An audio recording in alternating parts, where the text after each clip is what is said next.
Sorry, my shit was being weird. It wouldn't let me stream, like, all this morning.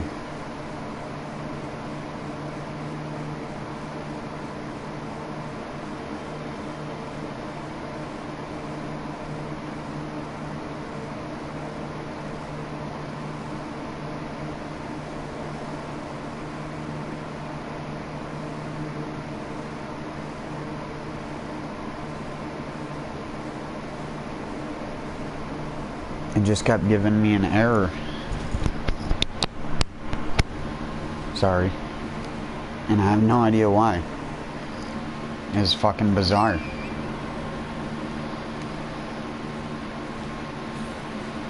At first I thought it might have been because I got banned. Or something. Because I do get a little irate sometimes, but... And I have a lot of, like, old videos with copyrighted music. I should probably just delete all of my Crew 2 stuff.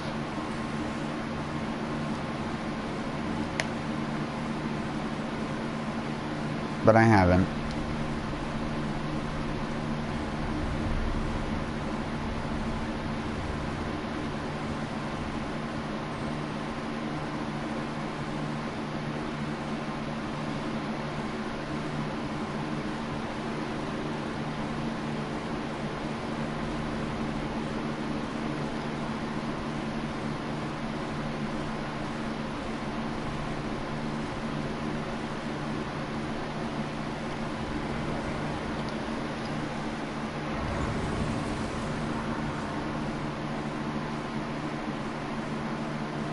Wait, what the fuck? It says no data.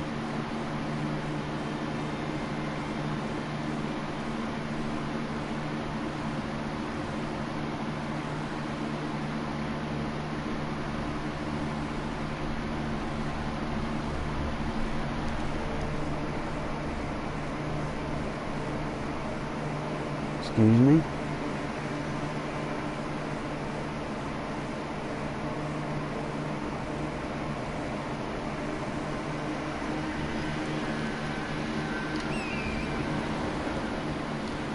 Yeah, there must be something odd going on with the YouTube servers.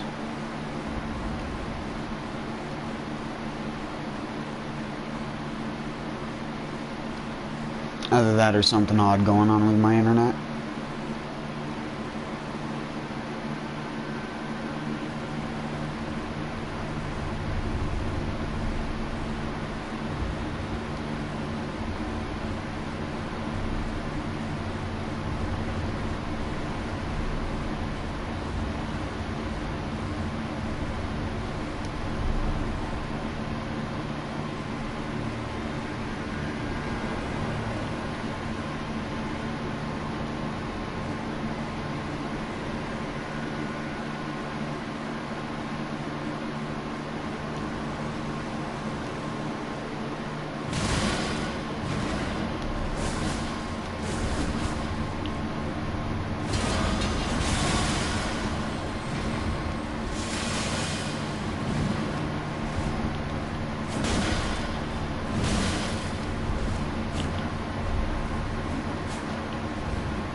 Jeez.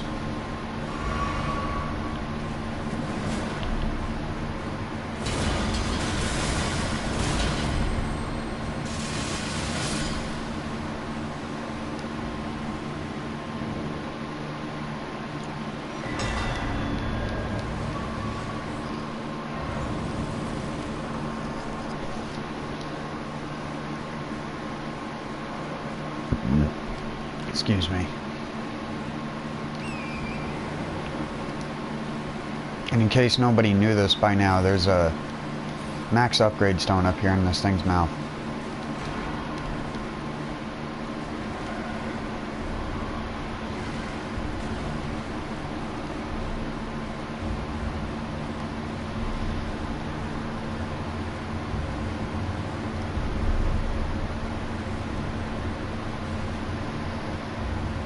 You know what I find funny? Is there's a lot of stuff on this game, but there's only like a few Reddit posts that talk about the other giant finger creepers. There's 2 colossal finger creepers which will attack you in the mountaintops of giants. One right there, and one that's like, I think it's down over here-ish.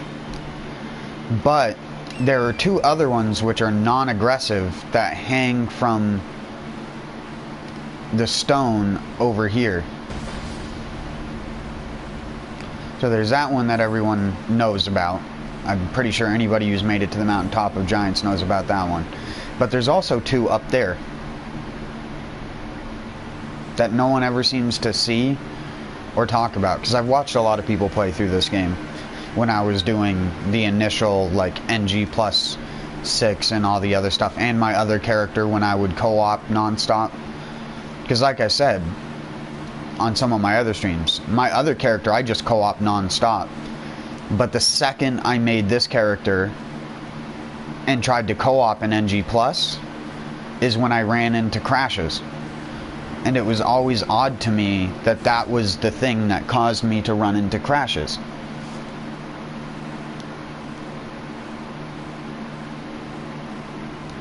Because I'd never had that happen before.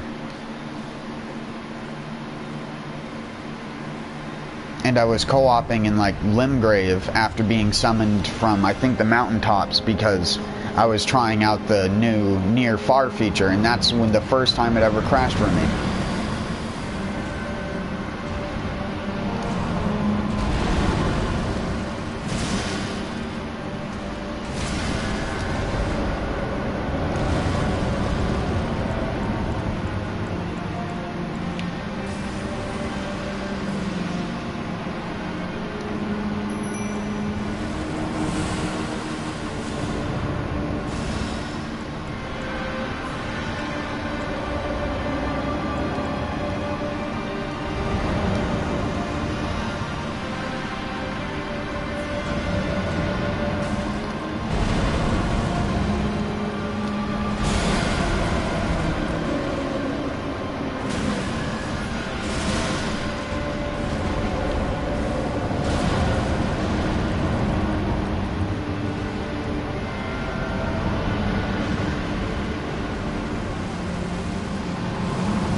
Damn it, I thought I would be out of the range of that.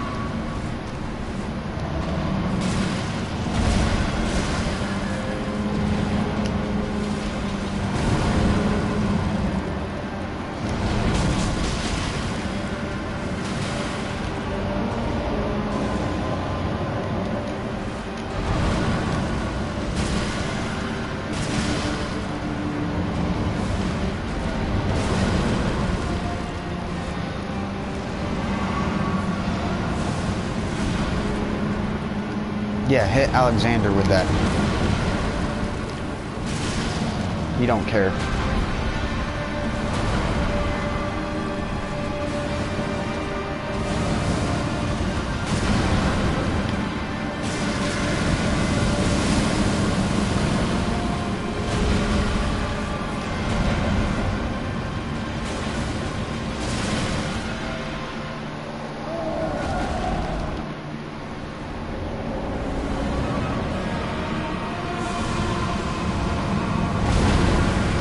Oh, that can... I mean, I should have expected that.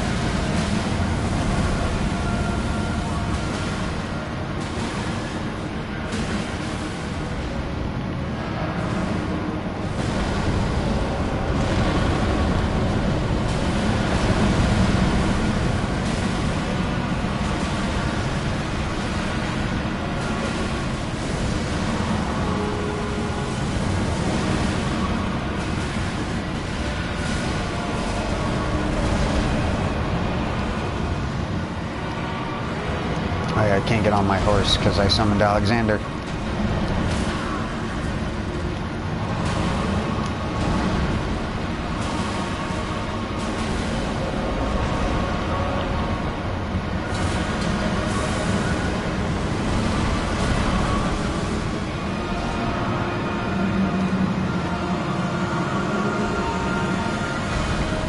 Good job, Alexander.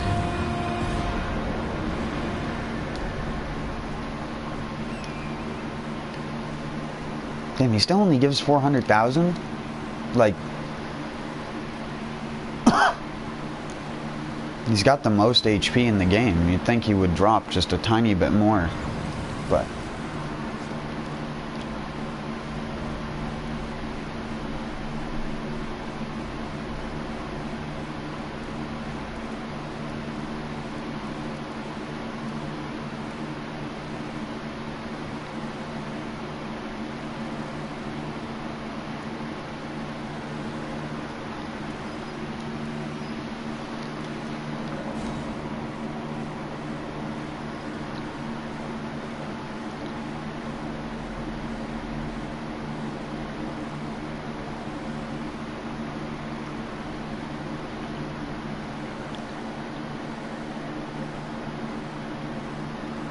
He's like the last fire giant cursed to live for a very abnormally long amount of time, and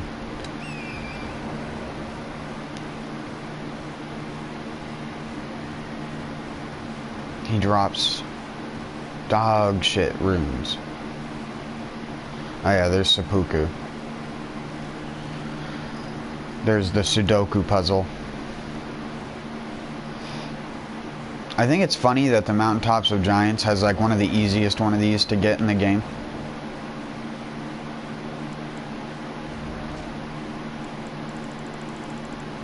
Because it always goes on the same path. And if you didn't know, there's a very... As long as you have enough mana, which I think every character class has enough mana by default to do this, but you can just do this with these things.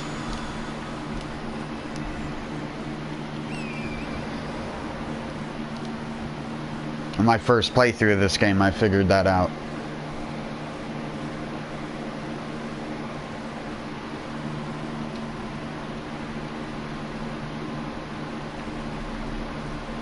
Because on my first playthrough, I used Rotten Breath to do it.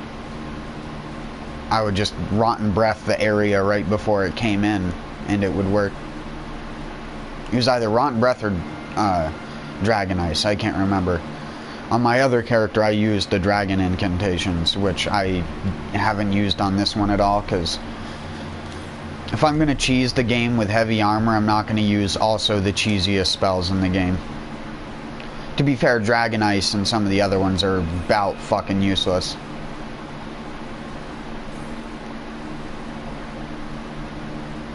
Dragon Ice is only good when you combine it with Dragon Fire to break the ice, which then you're doing a cast to do fire damage, which a lot of things seem resistant to, at least to a small extent. And here's the tankiest Mariner.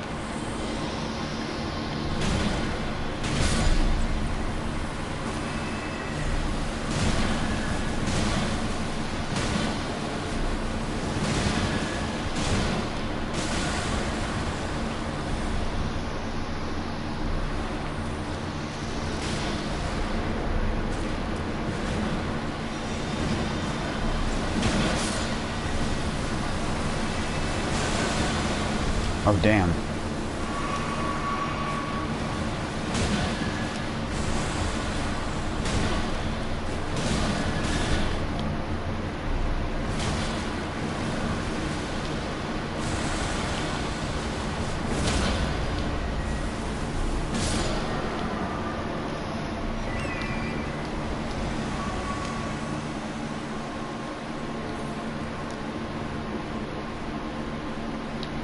I always forget to grab the bonfire that's up over here. Bonfire. Grace.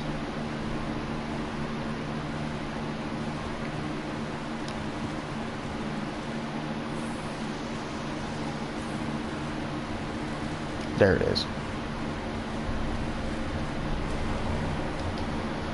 Not like I'll need it.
I can't believe that still works.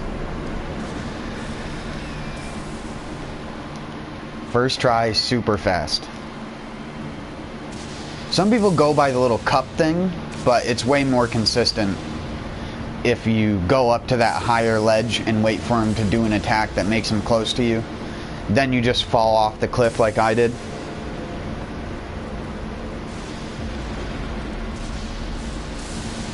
Then if he does that jump attack, he'll 100% always kill himself to fall damage. A bird. You can also cheese the one on the consecrated snowfield the same exact way.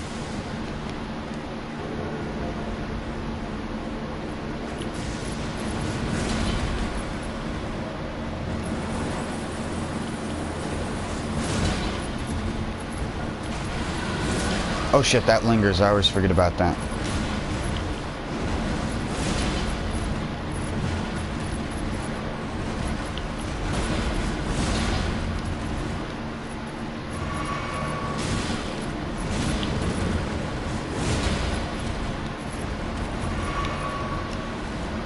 Yeah, this is where the other one wakes up.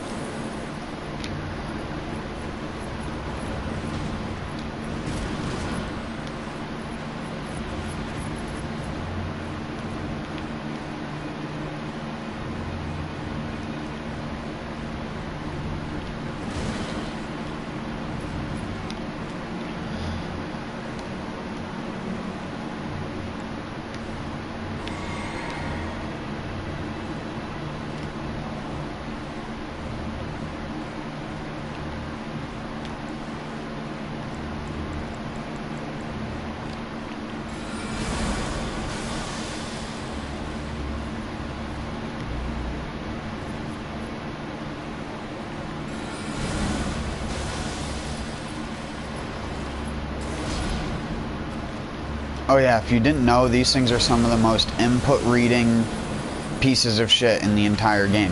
Oh my god, that can fucking damage me up here? Oh, wrong flask. Well, so much for cheesing now.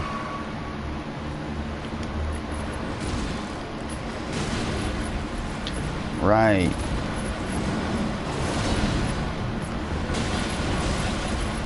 Yeah.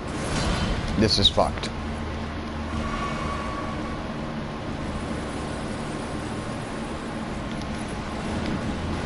Nice miss.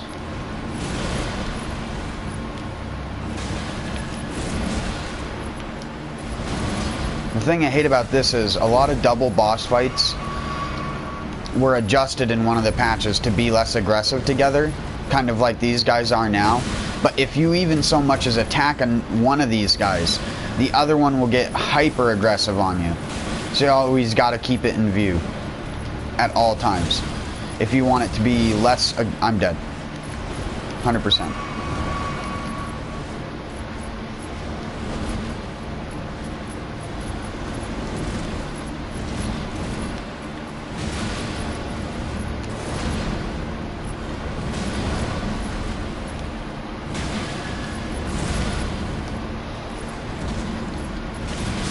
Because they have like a marker for main target stuff, so if they feel like, and sometimes these variables switch, but you can always tell it's kind of like the same thing that they have in not even other Souls games really. It's more so a thing that you find in like Neo. There's a huge group of enemies following you. Not all of them are going to attack when they're in range to attack you. Some of them will literally just stand there and watch, while one or two of them will do an attack. And that's one of the things that they've, I want to say, fixed, because it was already a existing parameter in these games, but it's something they made more prevalent to make things like this more actually doable, so that it's not a pain in the ass having two of these guys flipping at you at the same time.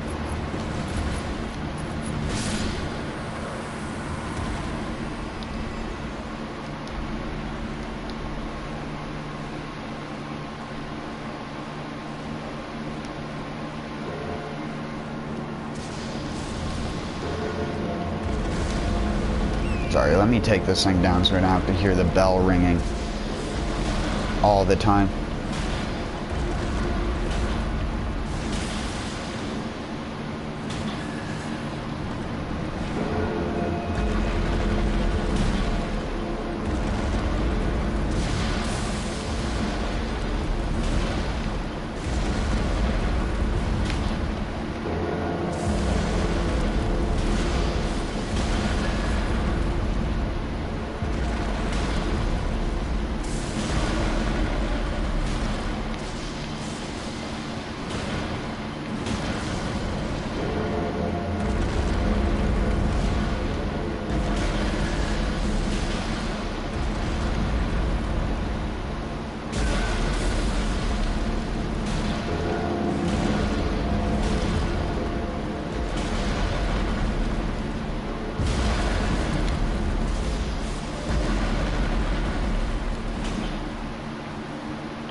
What the, oh, I was gonna say, what the heck, bro?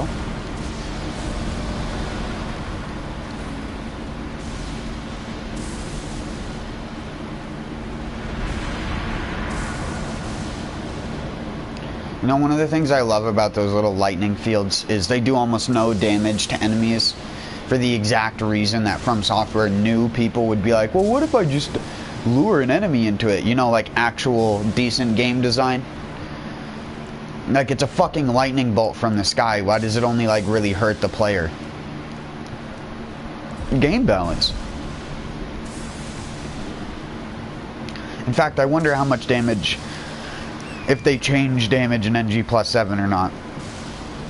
Because I think lightning is one of your lowest, yeah, lightning is one of your lowest resistances in Elden Ring because it levels up with your player character and doesn't really scale with anything, if I remember correctly. Like, there's nothing that just gives fire resistance.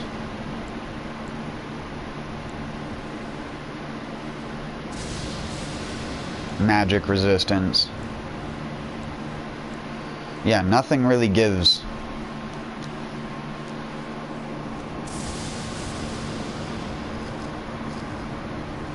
lightning. So lightning is your lowest default resistance, meaning anything with lightning will automatically deal a lot more damage to you. It's why Vike hits so hard.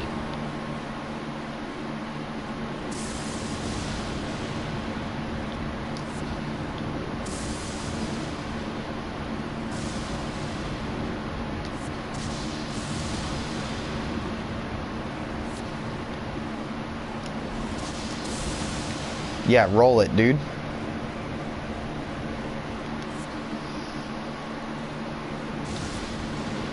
I just want to get hit by the lightning. I feel like Prince Zuko right now.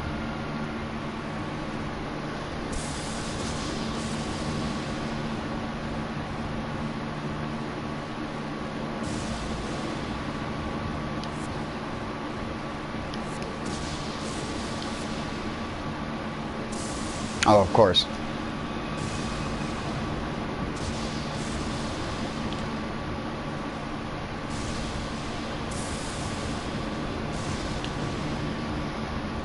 Surely if I stand in a spot where it strikes, it'll strike me, right?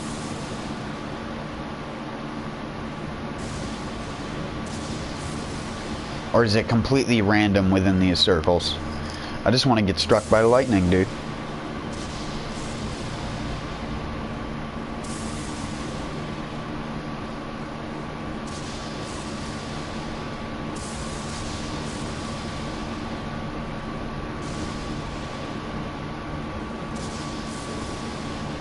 Whatever. Well, there we go. Yeah, it doesn't do fuck all for damage.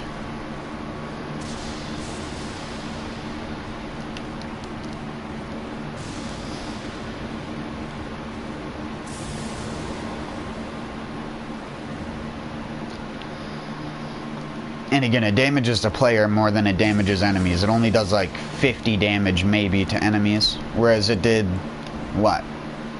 250 damage to me.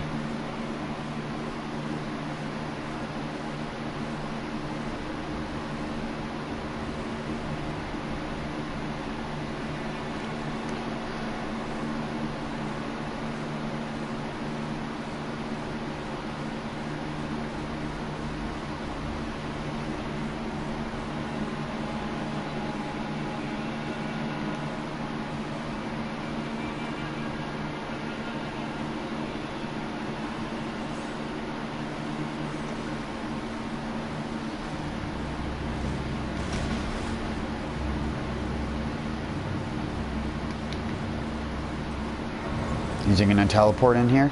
Or can I rest? Yep. Not that you want to rest here, but it resets those enemies.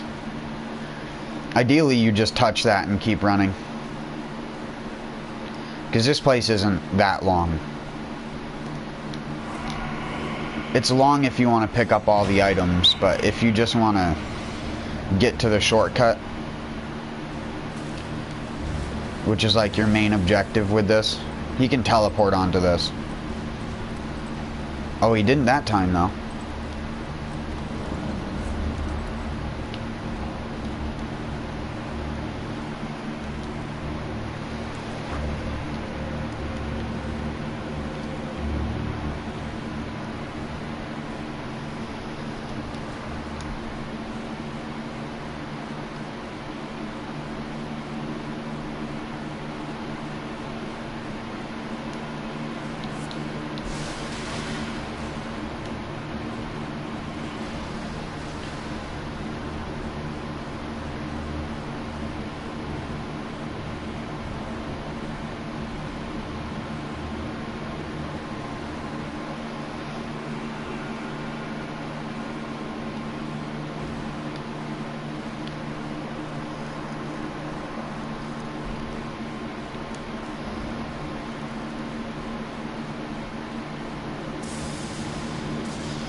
Wait, I didn't grab the... Oh my god. Well, I probably didn't talk to Millicent then. I don't feel like running across the skinny bridge or past all those enemies, so I'm gonna go at it backwards even if it's slightly slower.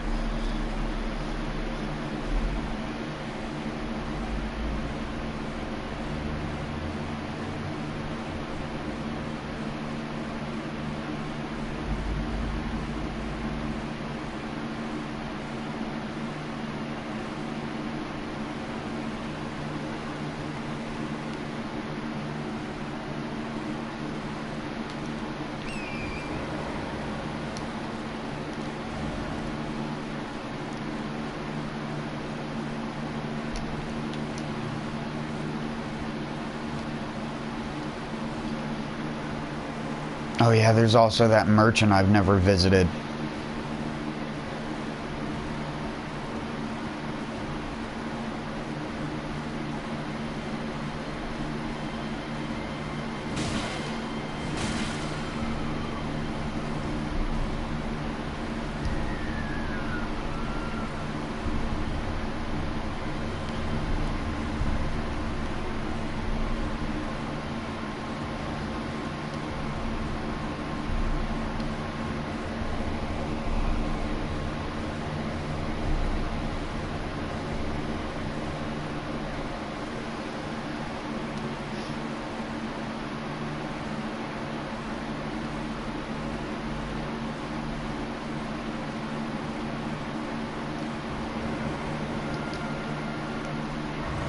Hey Dustin, you enjoyed Elden.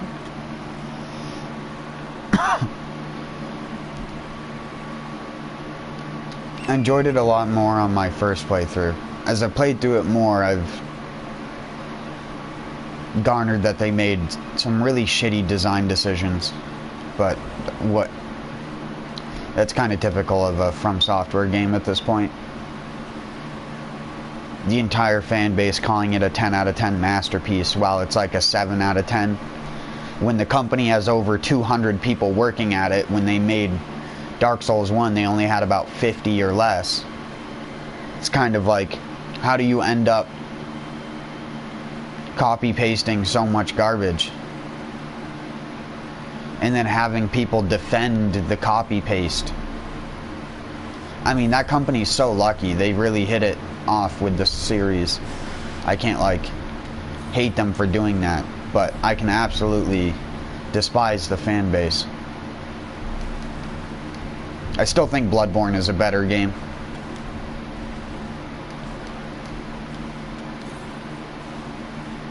Just in general.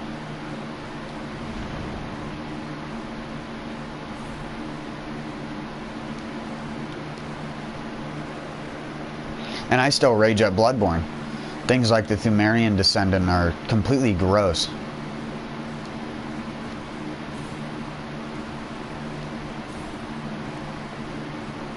But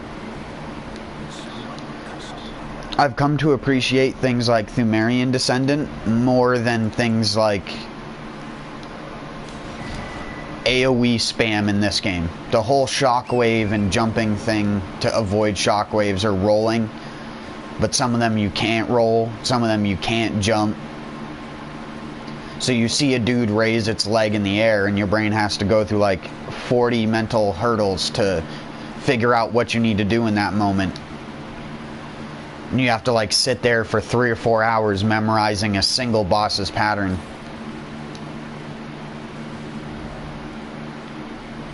Not that that's a bad thing, it's just that the bosses in this are not that rewarding, and a lot of the special weapons are not like good in their own right. The best weapons are some of the most basic weapons you can just find laying around the environment, like the Great Stars, or the Giant Crusher, or the Large Club, which you get from a fucking Stone Digger troll. Those are some of the best weapons in the game. The Great Sword.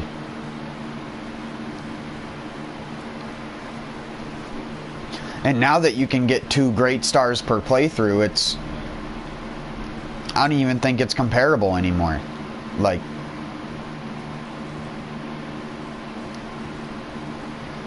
you can do dual wield Great Stars on your first playthrough and absolutely wreck the game and have HP regen on every hit and do really good damage with a dex build, because this character originally started out as a dex build and I swapped it over to Great Stars because tiny weapons just suck in this game.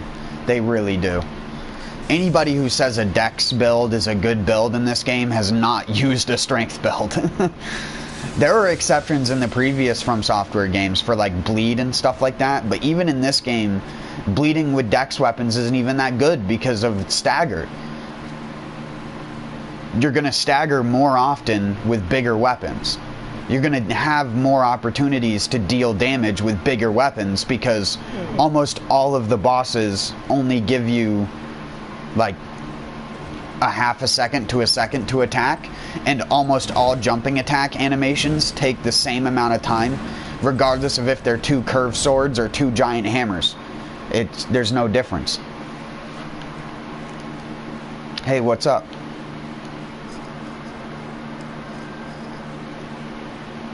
Where the heck is Millicent, by the way?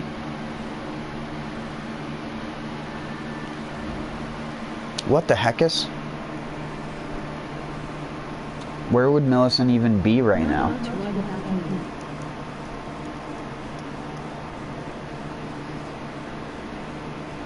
Just doing my normal thing of ranting about the game design in this game.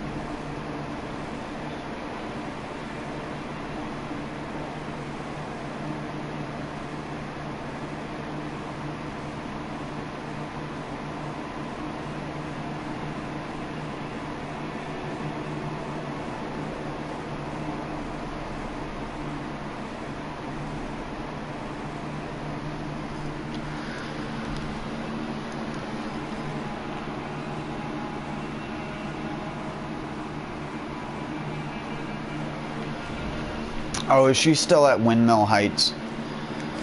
I always forget to talk to her here, because I never summon her.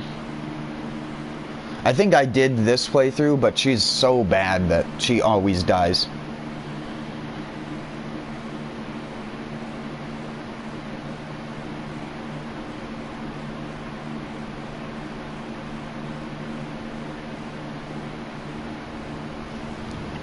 Yeah, knew it.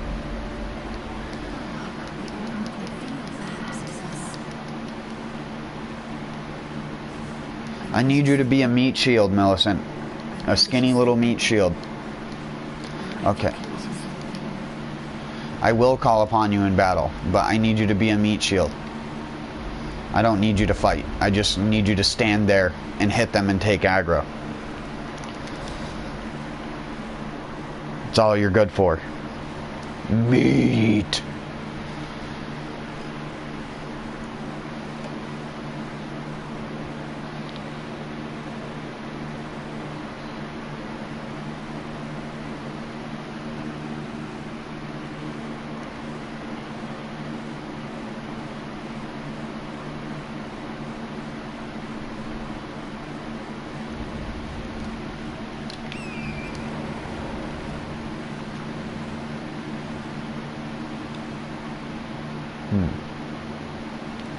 Oh, I never killed that stupid merchant. Dang it.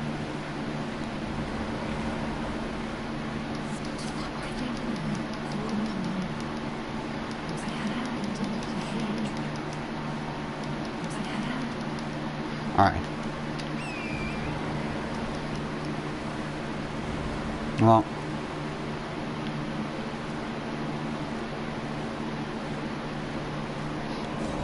It's probably faster to go this way. I need to go slaughter that merchant. I bought the one book I didn't have from him. And then let him live, even though I've killed all the other merchants.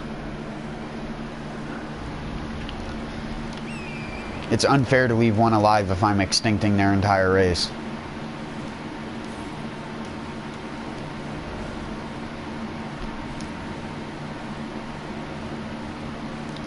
And despite the fact you kill the Tibia Mariner, unless they patched it in the most recent patch, there's still a skeleton that spawns down here.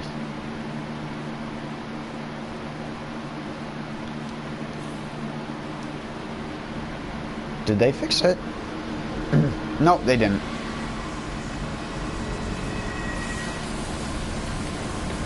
Why? Why is he not bound to the Tibia Mariner? Who knows? But yeah, they have not fixed him. He is the lone skeleton that gets to survive.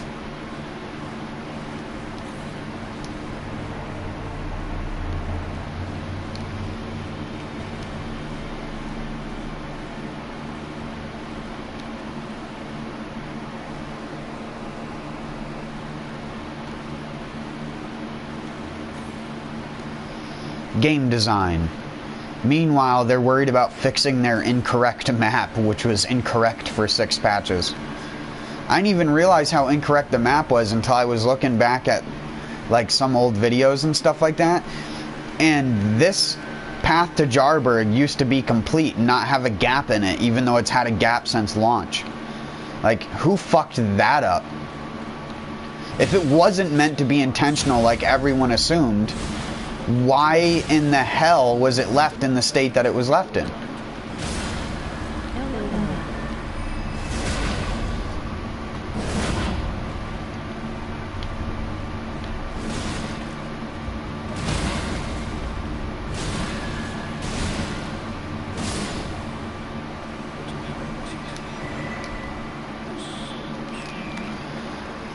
Well, now you have solitude and death. You can thank me later. You were the only person that died on that spot.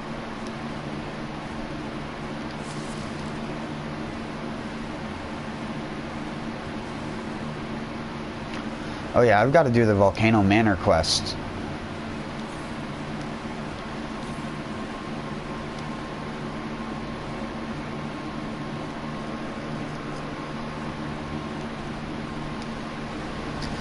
How can you be a merchant when all you want is solitude, by the way? Wow, that thing is... That's a beefy skeleton, dude.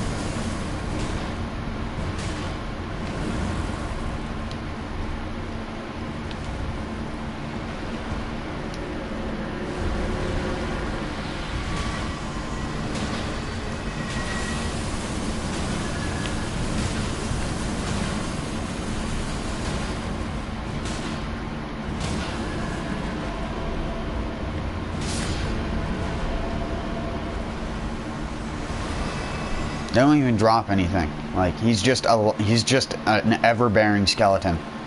The ever-bearing of nothing. I cheesed to this guy earlier with the fall thing. It's funny how you can make a bird fall off a cliff to its death. And not even like fall off the map. It just falls like 30 feet and dies to fall damage. Because Elden Ring fall damage. It's only a matter of time before in like patch 1.07 they make the death birds immune to fall damage.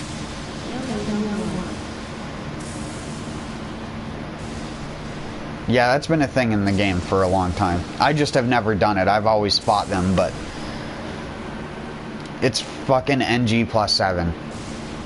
They're already difficult because of camera. Oh, you want to lock on to hit it? Well, enjoy not locking on to hit it, because you can't lock onto this thing. And enjoy it flying up and sending down the frickin' ghost flame spears into the ground that you can't avoid seemingly at all. You have to like stand in the perfect spot for them to just pass by your character.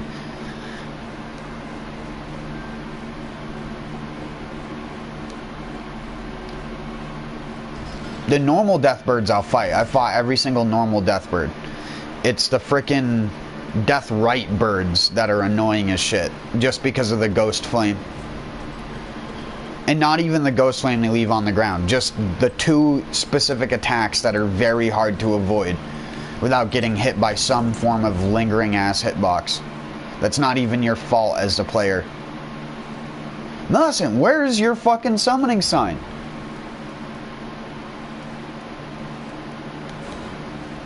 What the fuck?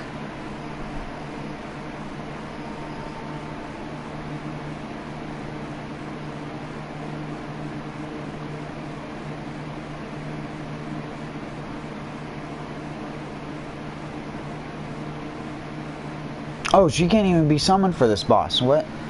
Who am I thinking of?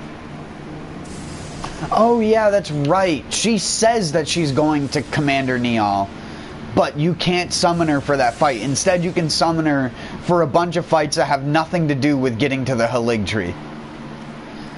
The Godskin Apostle, the Draconic Tree Sentinel, Magma Worm Makar, which you would have had to already gun. You would have already had to have gone to Altus Plateau, because you can't get Millicent's prosthesis. It's like, because Magma Worm Makar is the guy that you use to take the alternate route to that, and unless you don't need to give her her prosthetic arm for her to fight alongside you, then what the fuck is even that? Who can you even summon anybody? I swear there's a summon that you can get for Commander Neal.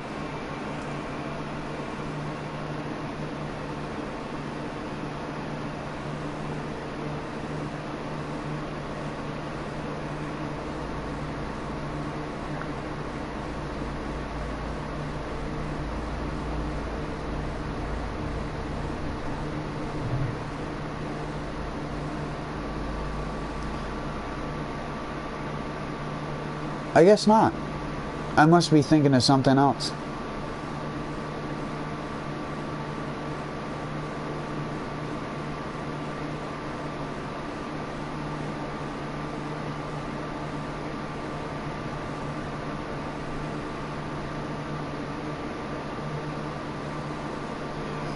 I'm gonna try something that I've never done on this boss, though. So.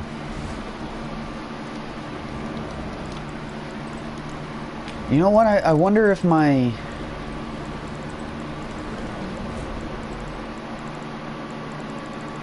Where even are they? I've never used them. Do I even have any?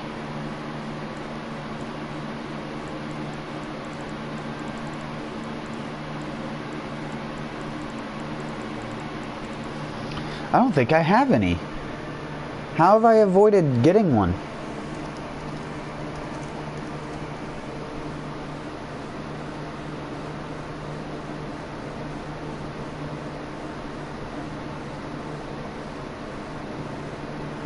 Do I have the...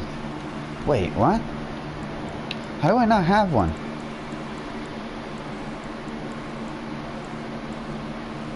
Yeah, I don't have any. I've never used one, and I apparently have never bought any either. Michaela's Lily to craft.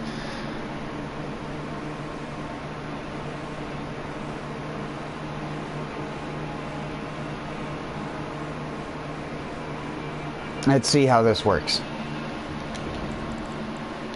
I'm gonna put them on here and see if my fucking mimic will use them as well.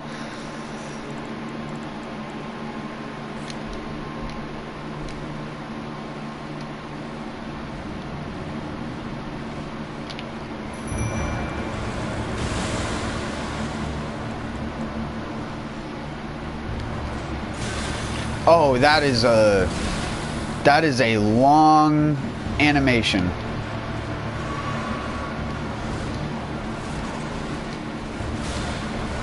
Stop doing that, you fucking slippery-footed motherfucker. Oh well, I'm clearly never gonna get that off.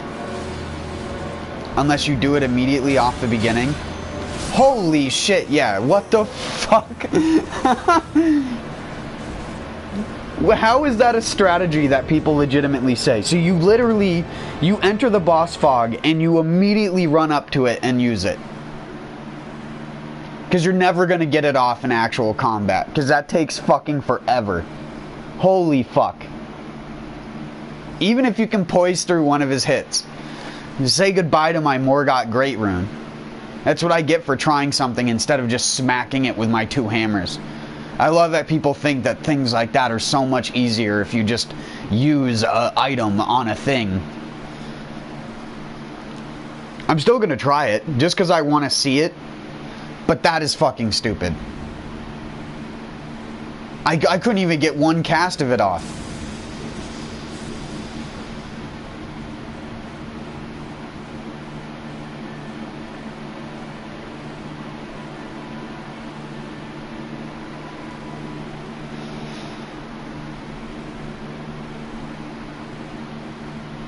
And I would test the animation outside of it, but that's a waste of a limited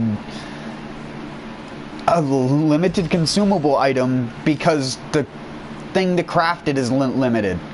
And I didn't go through the entire map picking up every single Miquella's lily. Fucking stupid. Why even add things like that into the game that you can craft and use to do very specific things like this if you're going to have a limited amount of the item anyways be available to said player? What is the fucking point, dude?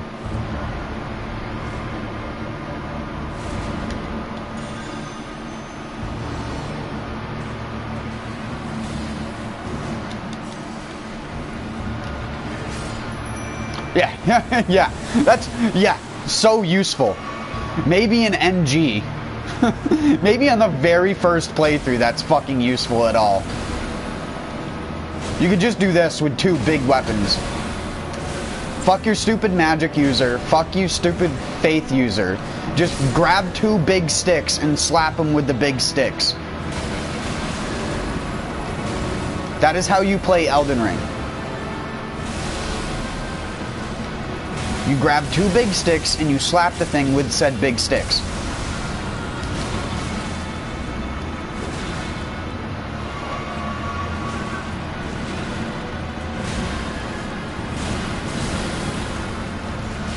Elden Ring is every duel you had as a kid wielding sticks.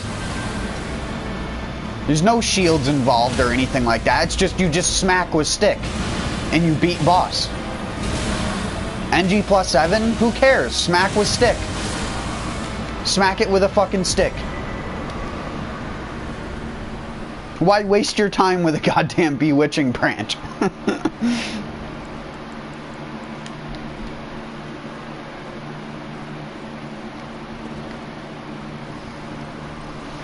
What's the point?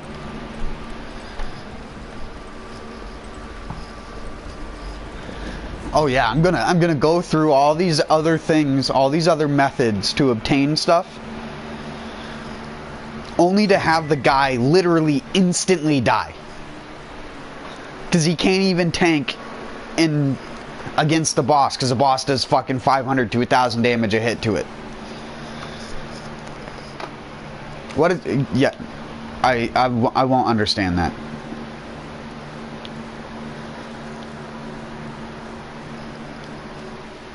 What is that supposed to be helpful for? A mage build? So you can turn around and get one spell cast off on the other guy because you don't want to summon? You don't want to use a single spirit ash?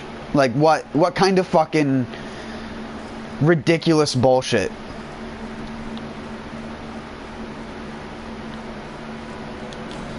People are so anal about not using summons that they forget even the most basic summon. You could summon a fucking Crystallion for that fight. and it would probably do a better job than bewitching branching one of the dual wielding dudes. It just goes to show you, don't listen to Fextra Life. At all. Just period. Use it for information based on finding things, sure. But all of their tips on killing bosses are just bad. In my own experience. They're just horrible.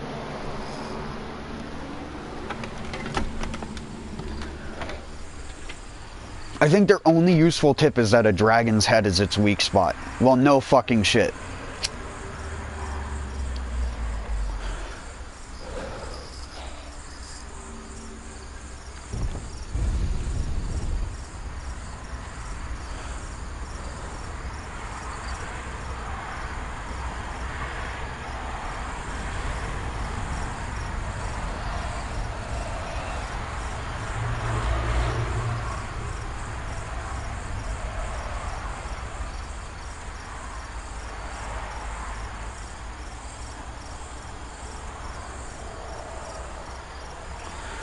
Sorry, I went out to have like a half of a smoke real quick.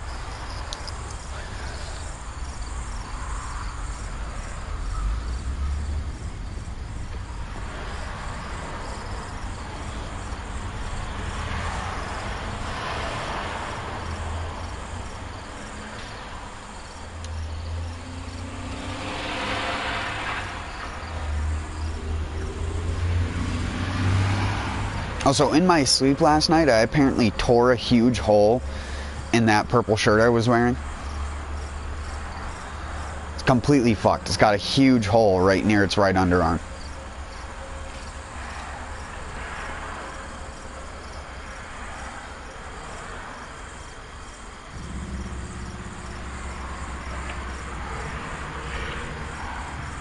I need to get some new fucking t-shirts.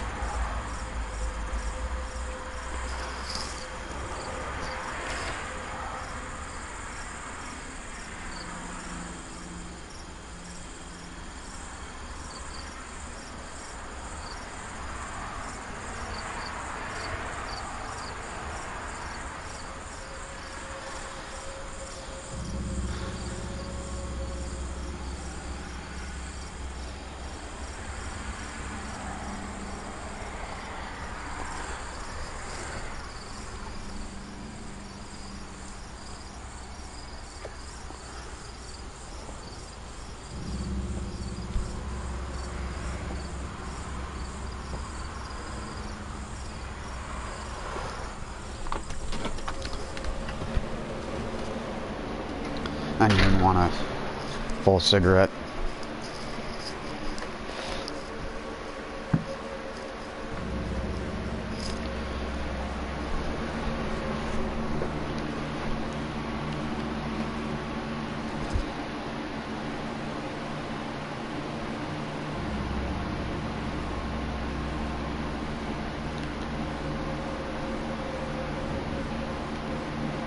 What the hell? Is this because of invaders?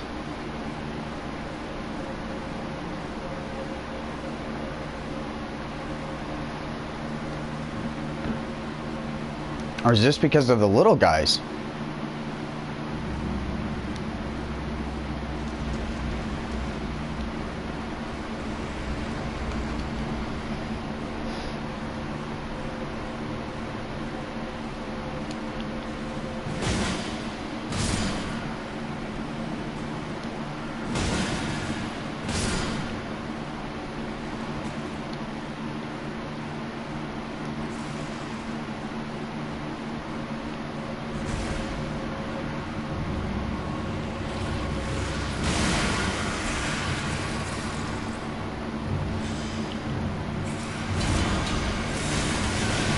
Holy moly, dude.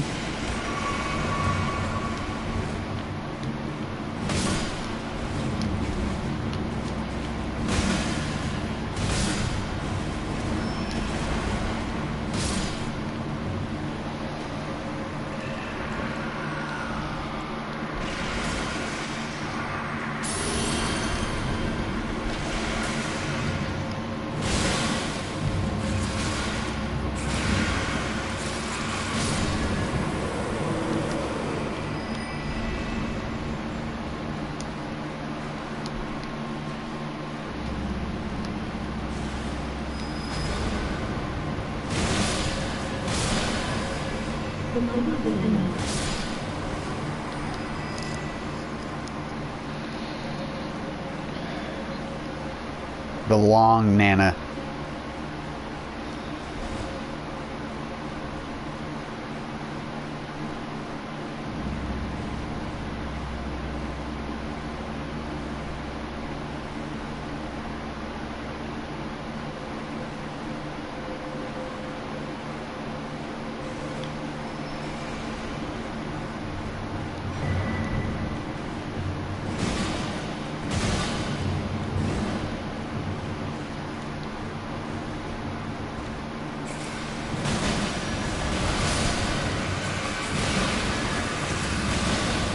Frame rate.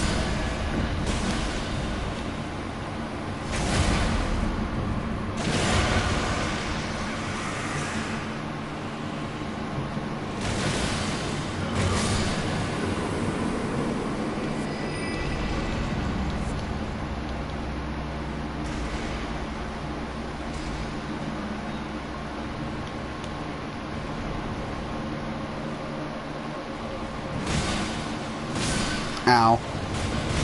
Ow. Oh, fuck, there's 4 of them.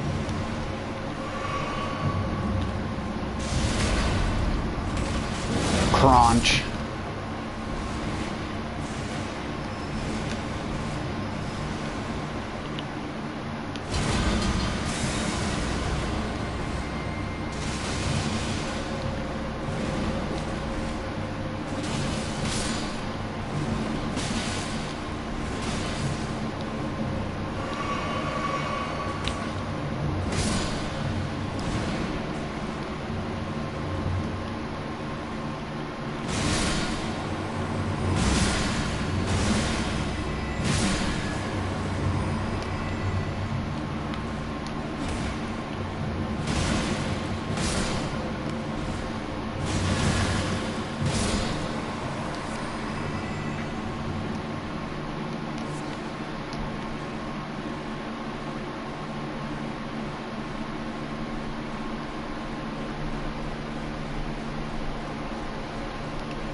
Oh, right, this is a fucking mimic tier.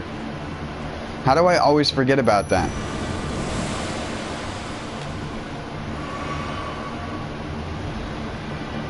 This is gonna hurt. Thanks. Yeah, this was not a good decision.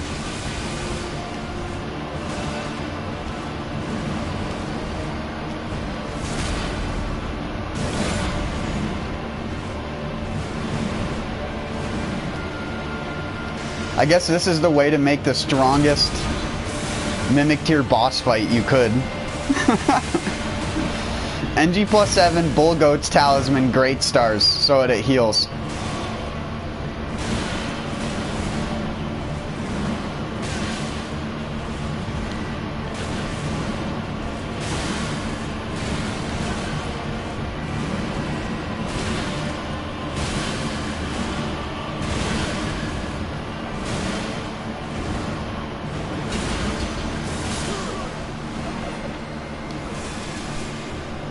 Still not that strong.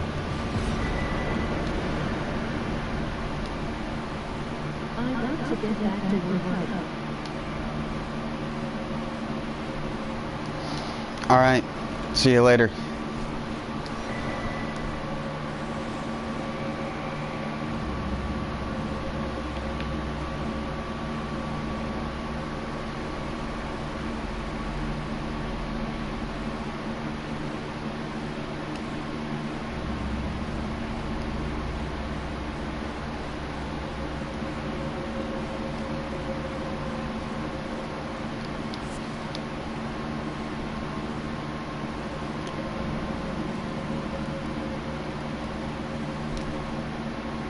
Oh yeah, right. I can't get out of here from here. What was I thinking?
1 second, I need to look something up.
Oh yeah, that's one of those things.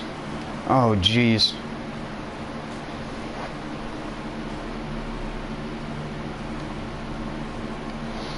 Why can't we ride a wolf? Why do we have to be stuck with Torrent?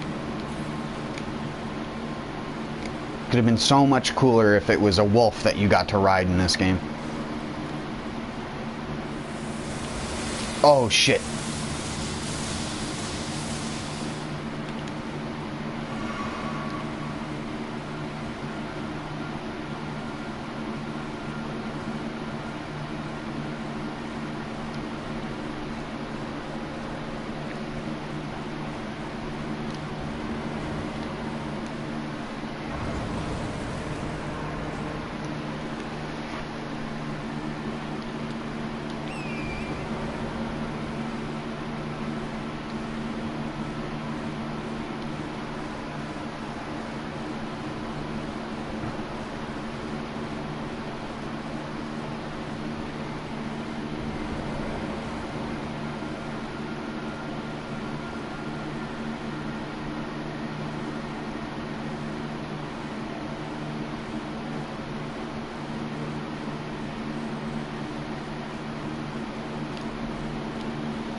Oh my Anastasia.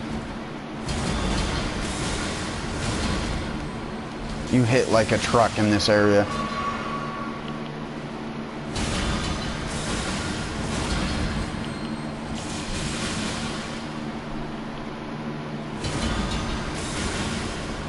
Now you're dead.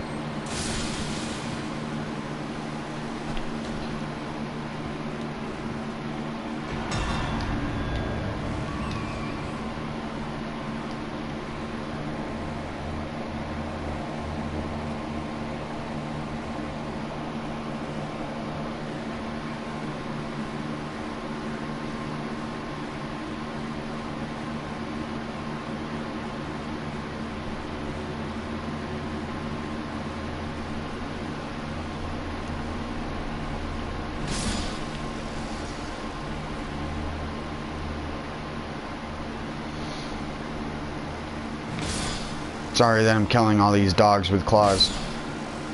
I want my flask back.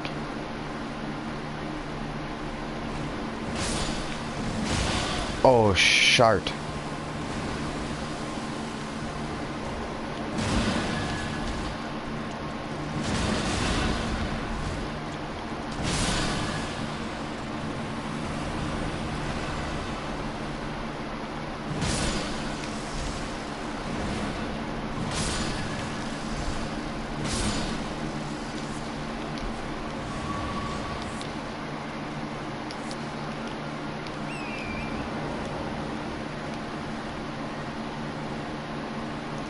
Come here, Krabby.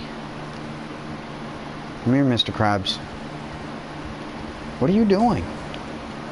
Get over here.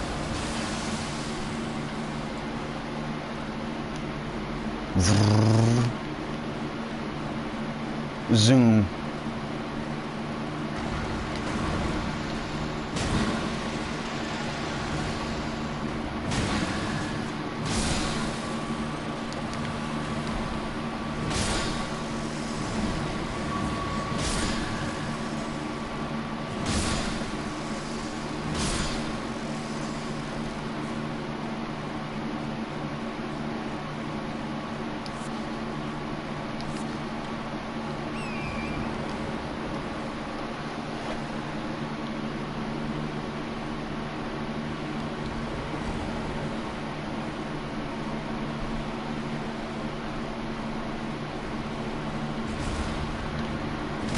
They do a front flip.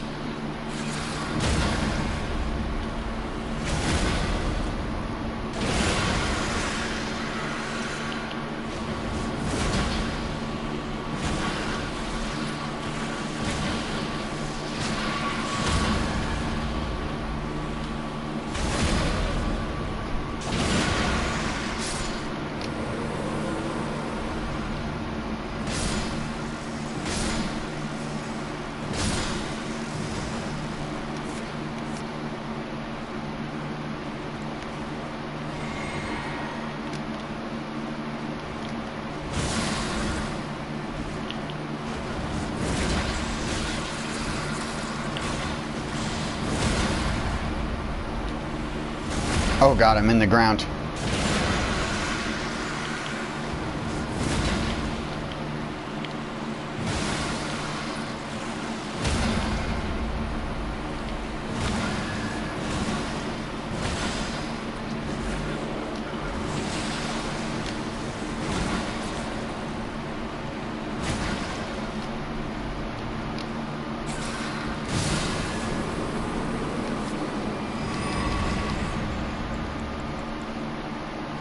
There we go, that's close enough to being back to max.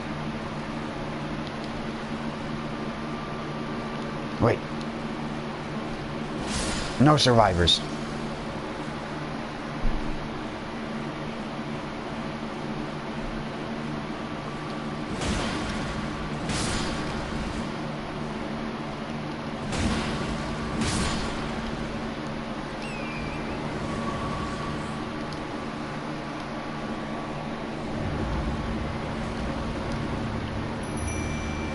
This guy can almost one-shot you with 2,000 HP. You gotta be pretty careful.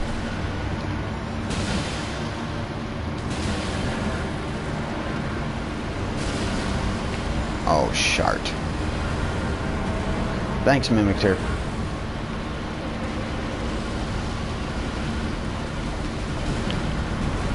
You can do it again?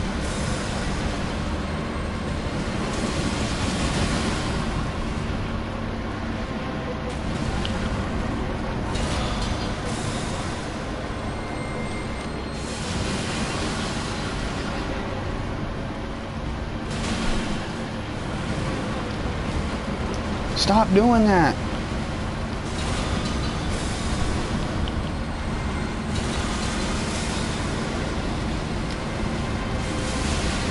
That sucks. That's real bad. His lava hurts like a motherfucker. I'm so dead. I'm actually dead. Yep.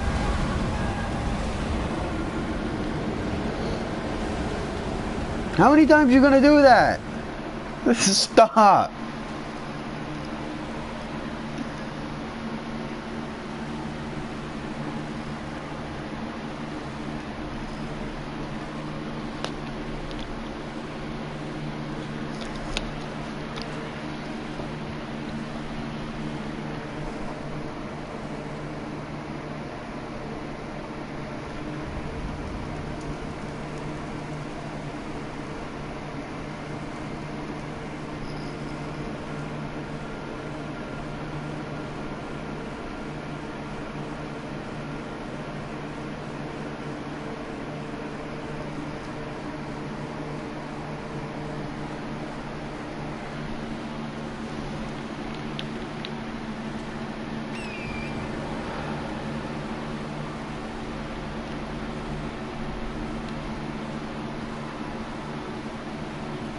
Curse you, Theodrix.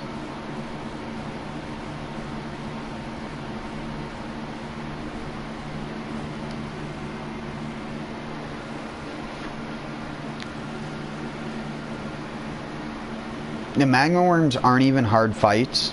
It's that one attack that'll get you every time.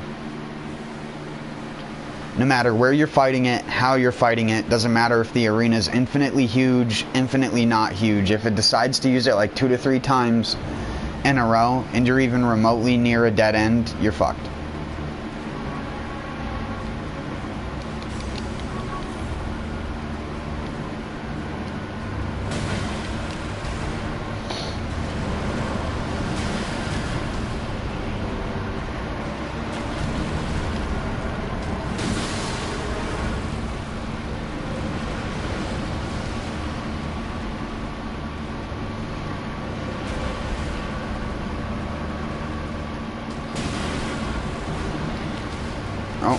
Yep, here we go again.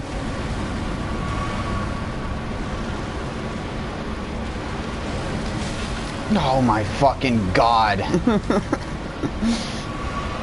Oh my fucking word. What an obnoxious attack.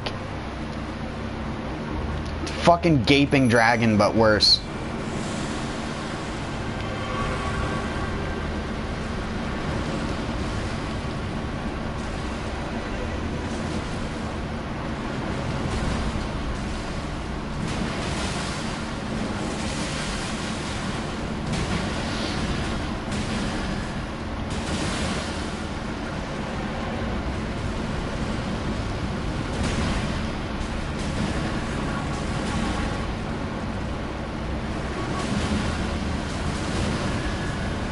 Oh, my Mimic Tier is almost certainly gonna die.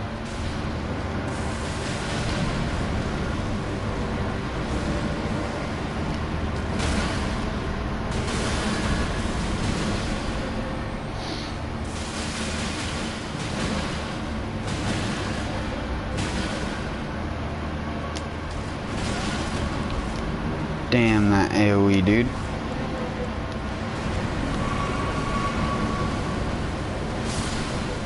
Good job.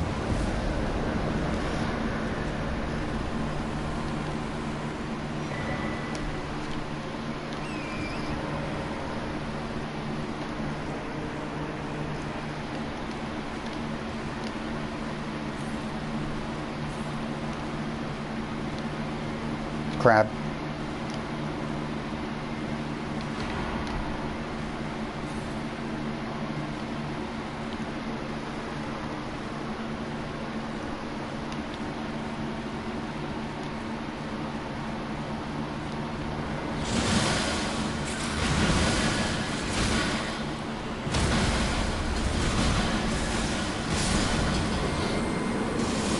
I forgot that he doesn't disappear after you kill Theodrix.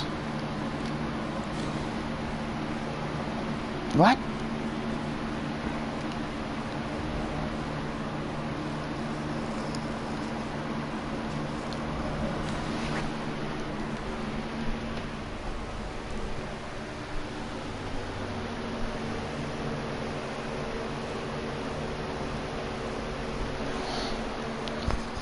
One second.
Alright, sorry about that.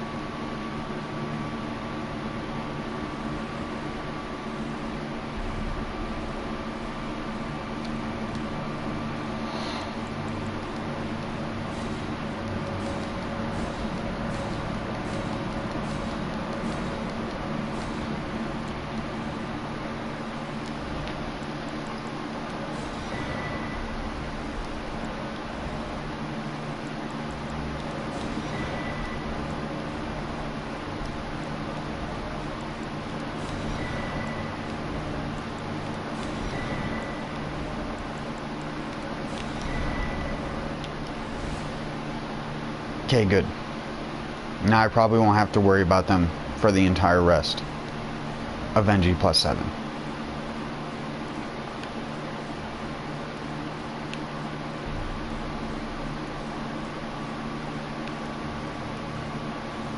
I didn't kill this guy. Detour.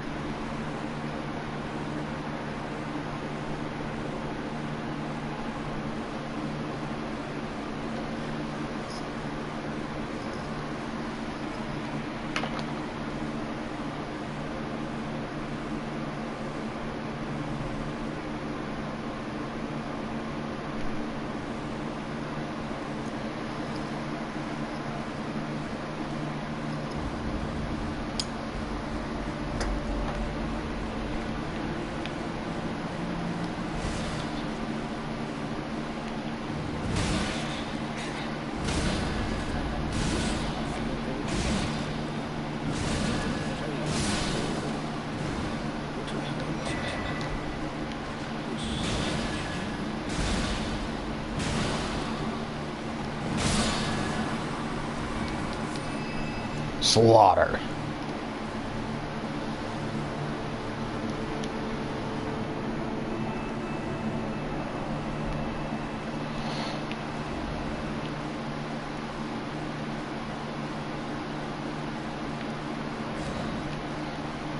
Now I gotta run all the way back there. I'm gonna kill the Erd Tree avatar first.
No, don't slap me to death, dude.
Oh, you don't have the right. You don't have the right. Oh, you don't have the right. You don't have the right.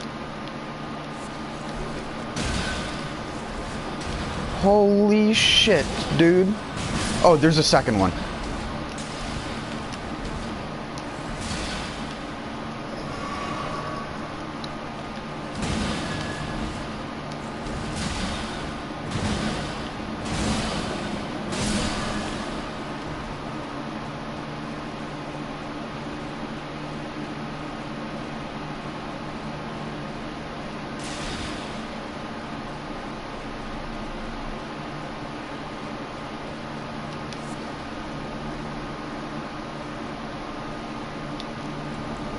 I can't see shit.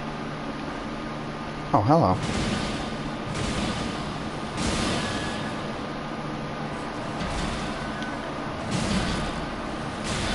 Whoa, he actually did the fast combo for once.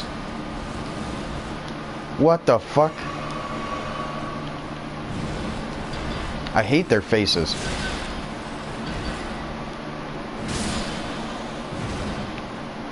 They're just so ugly.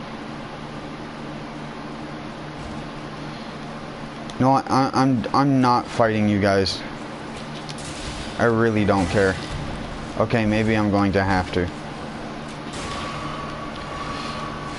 I don't remember there being this many in here.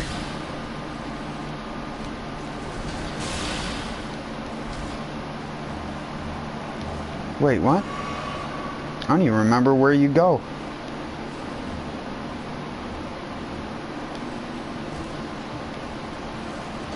This is just a dead end?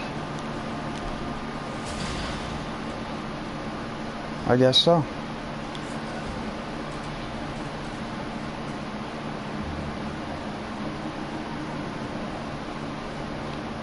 Maybe that's why I don't remember them.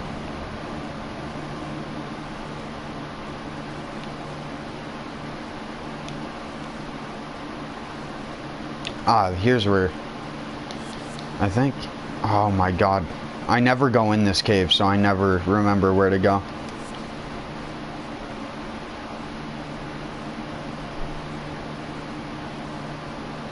This is back to the beginning, right? Yeah.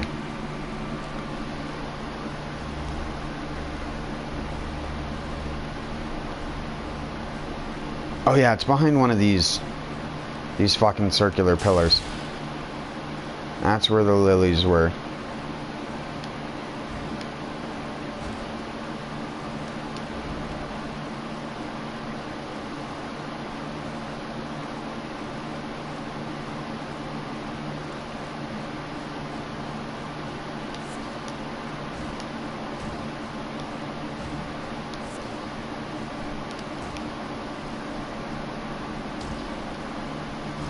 Right.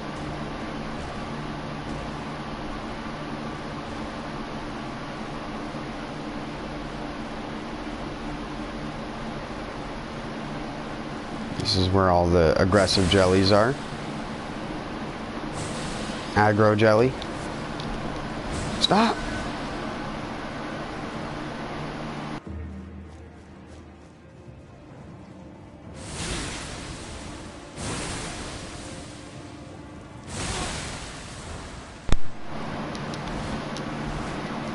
My controller glitched out on me.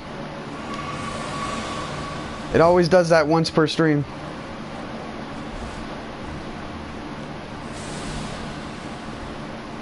I don't know why.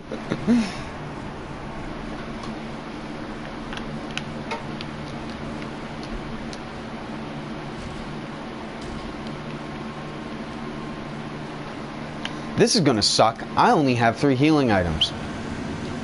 And this boss is hard.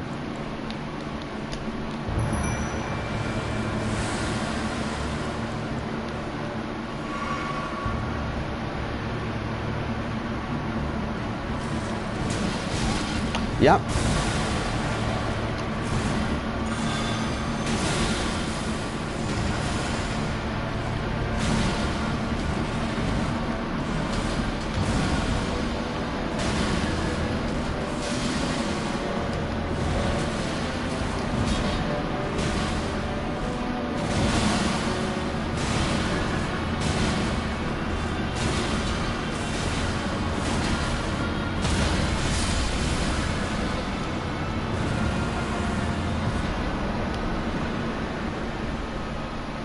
If only the weapon art that you got from that weapon was as good as the weapon art that he does.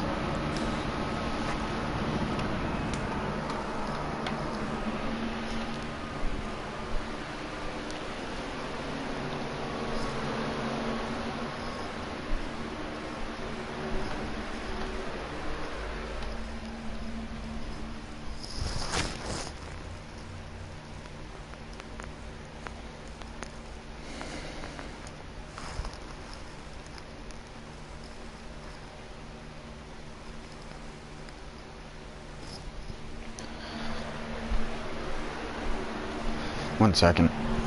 Sorry again.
Alright, sorry, I had to use the bathroom.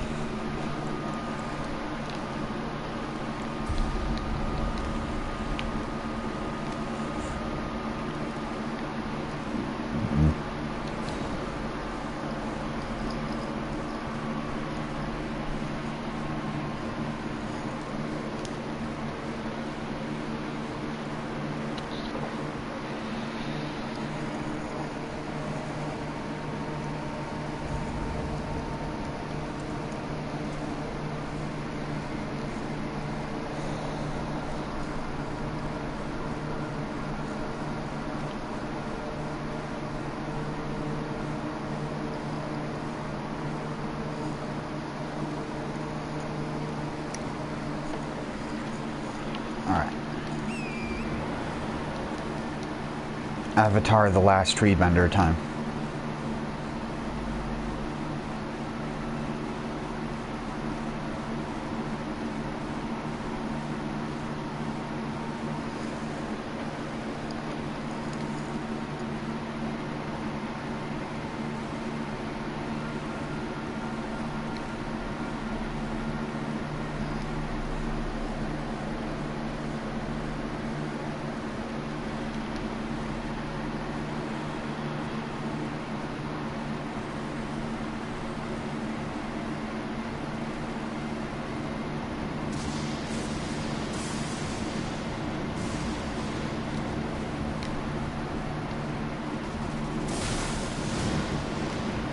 Wait, did he have extra?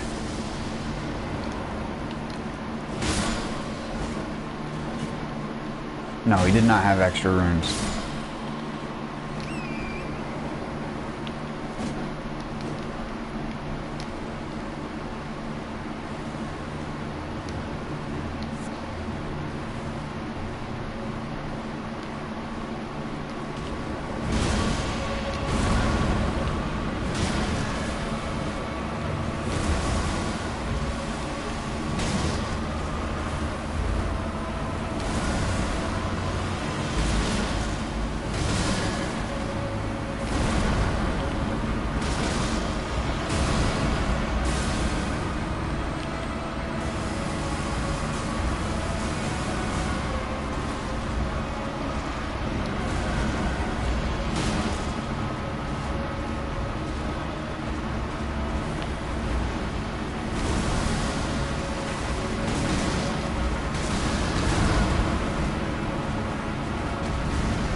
Oh yeah, I never killed the one in the mountaintops.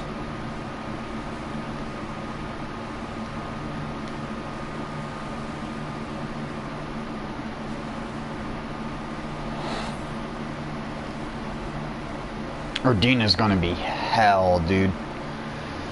Fuck, dude.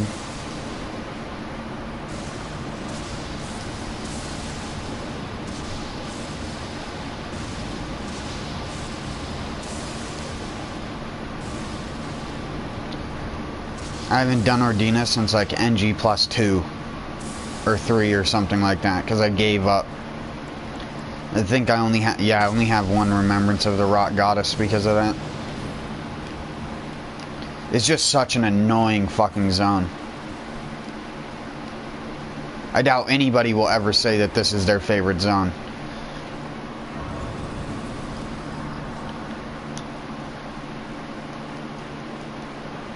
Oh, I love Ordina Liturgical Town. I think it has a unique combination of mechanics and invisible Black Knight assassins. Black Knife. Sorry.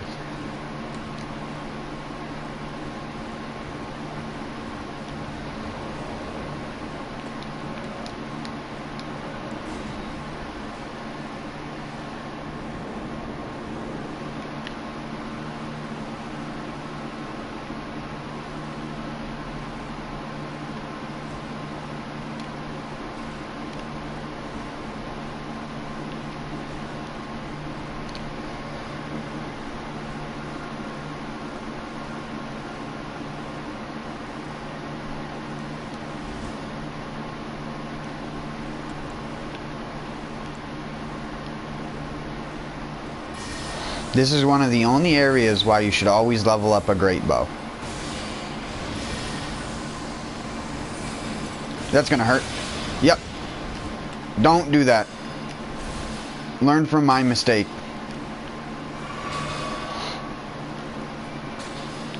No.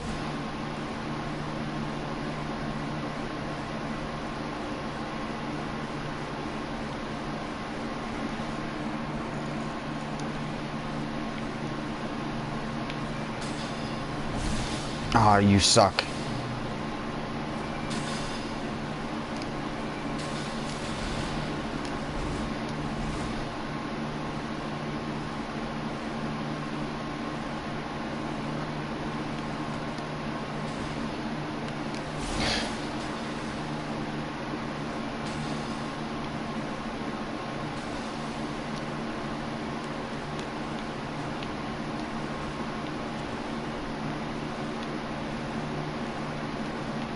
What?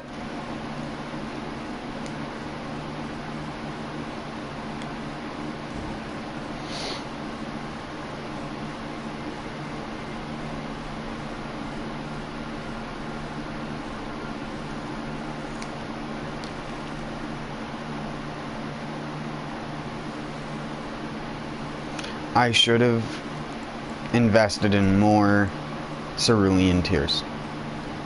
That would have been the smart thing to do. But I'm not a smart fella. I'm a fart smeller.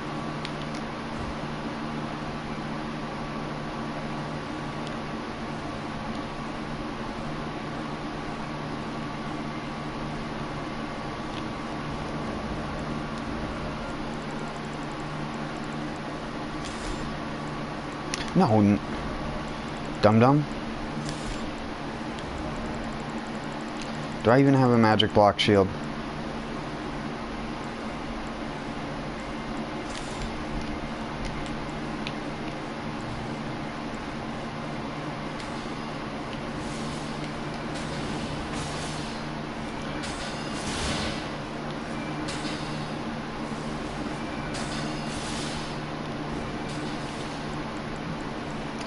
I hate this area. Did I mention that? Oh, now there's a fucking invisible black knife on me.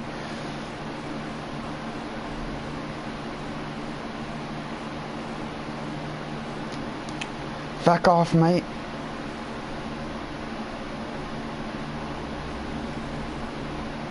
This is the worst.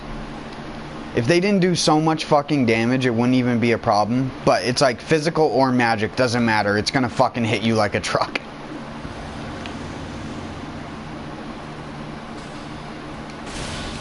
Oh my god, and it doesn't help that if your character's in an animation to do with falling, you can't roll anymore like you could in all the other Souls games.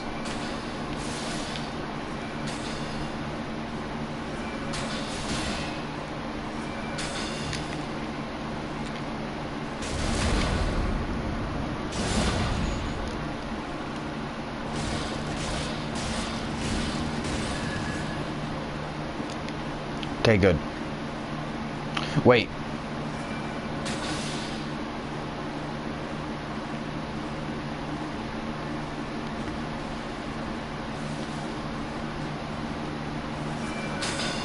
No!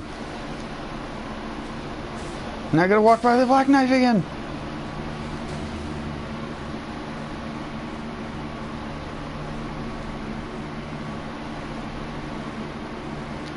Fuck it, you can stay down there as long as they don't shoot me in the back.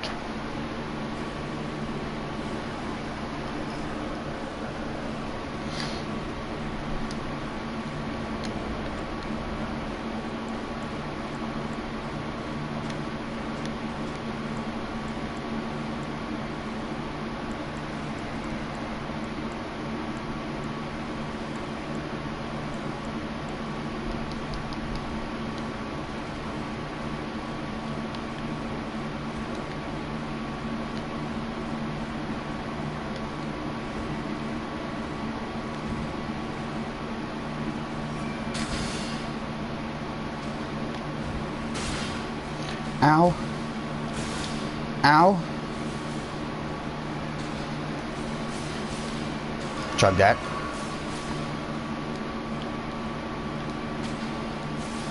It's got to be right after you hear the hit on the ground.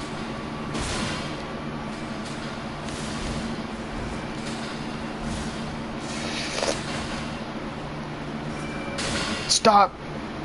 By the name. Stop! You violated the law.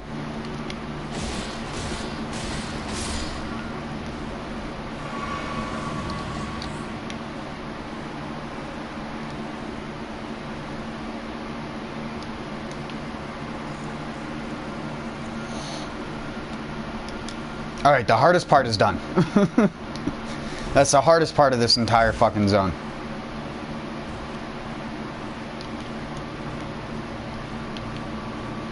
You know what? I'm gonna go kill the other one just because I want to. You're gonna die. He says through gritted teeth. You're gonna die. You ready to die? Is that gonna zoom me down off the cliff? Yeah. Son of a bitch. Trolled.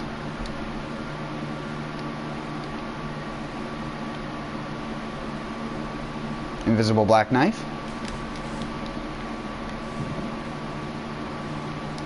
I can see his ghostly presence. Run! Oh god, but there's that fucker there. Oh no.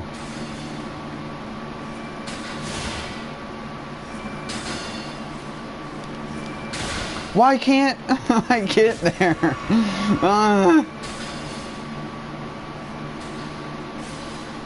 Black knife? Yep.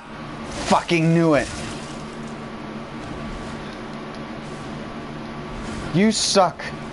Why do you only spam that move when you're invisible?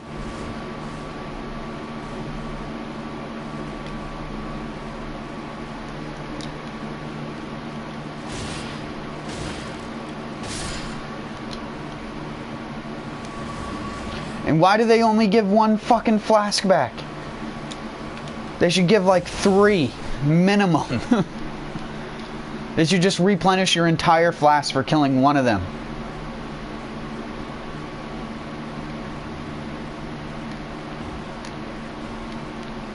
I can't believe I made it through this hellhole without dying. Success so clearly in view. Or is it merely a trick of the light?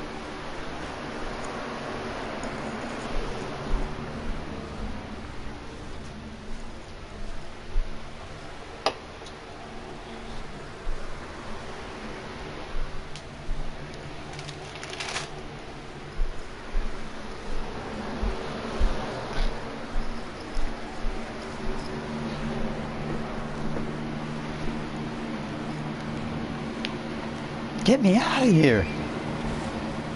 There's black knife gear underneath this stairway.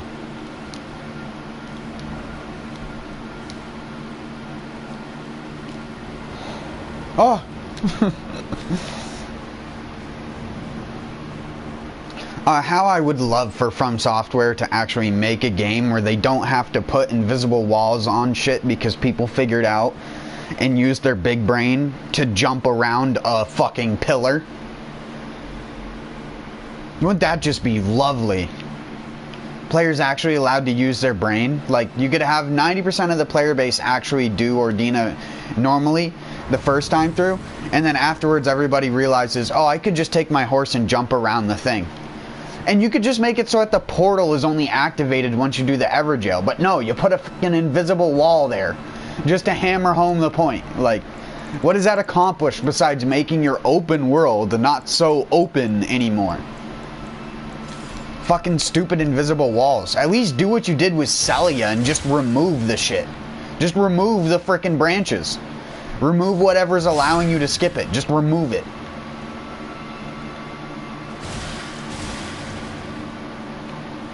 Or like I said, you could just add the Waygate teleporter to not be active unless you've done the Everjail.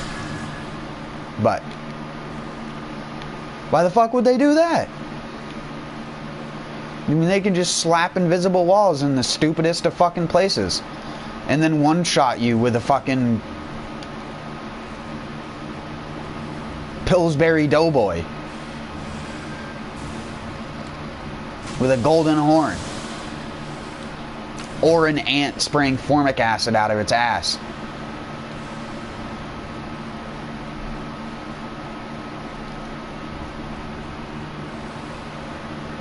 Here we go, the funnest part of the game.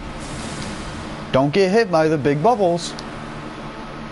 Don't get hit by Bubble Buddy.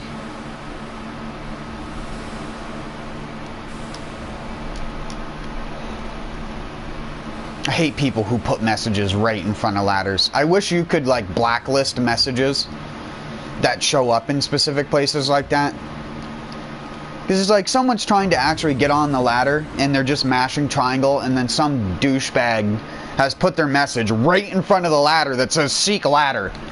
Well, no shit. I want to slap every person who has a controller in their hand and puts a message in a spot like that. It's for the fucking birds.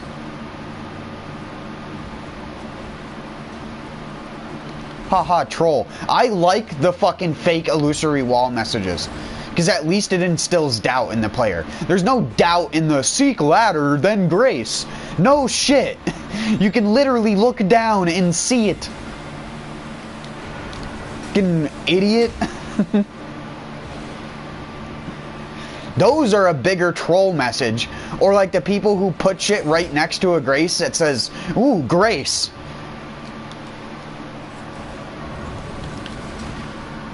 Excuse me, buddy.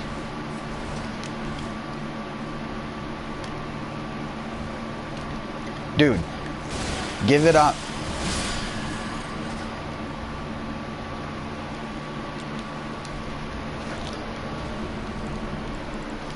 It's a snake. It's a snail snake. A snack. I feel like From Software was too on the nose with that. It's literally a snack.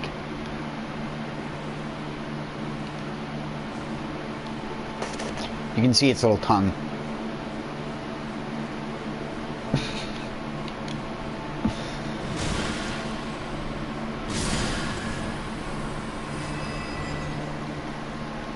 Ironically, one of the highest poise enemies.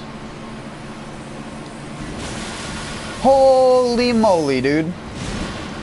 I am dead.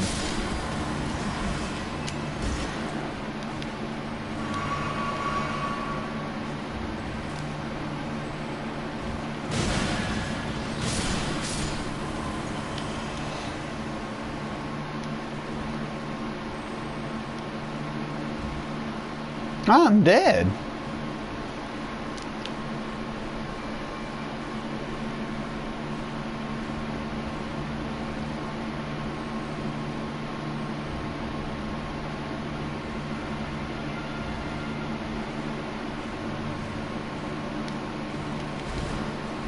He was ready.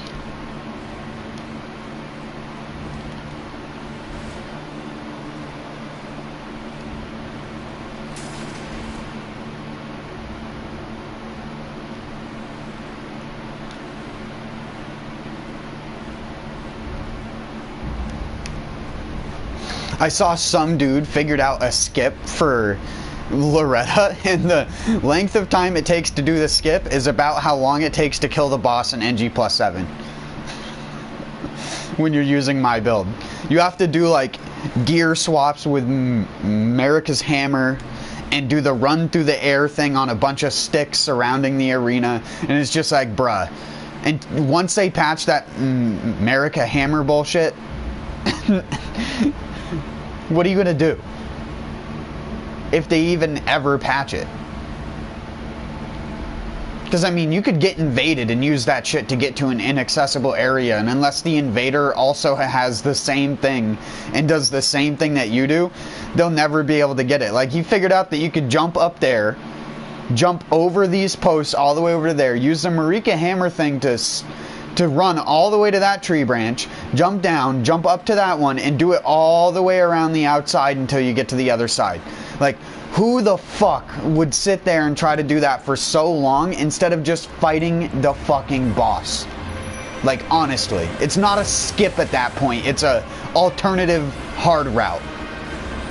Because you're probably going to die more times doing that than you would just killing the boss.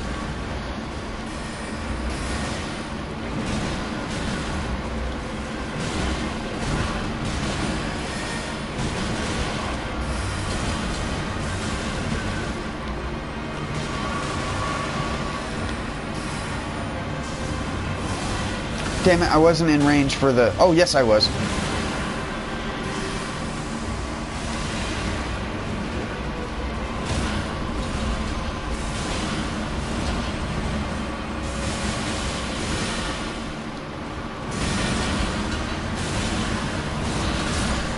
Yeah. Oh, but don't use mimic tier. Well, that's not the fucking point. The point is the boss dies fast. Everyone is always like, mimic tier's garbage now. Give it two big sticks and put it in full bull goats. And then you'll understand why From Software nerfed it.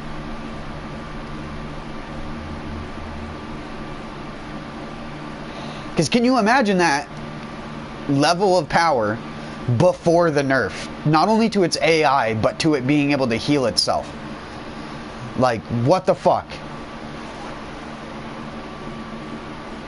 And people think Mimic Tier still isn't a crutch. Black Knife Tish would have died in that fight. Literal garbage. Tish is garbage compared to a Mimic Tier and full bull goats. And if you want, just give them a fucking black knife or the Malekith Black Blade. They'll spam the weapon art too. The only difference is they'll get knocked out of the weapon art. Whereas Tish will sit there running around and dodging and not doing any damage besides the weapon art.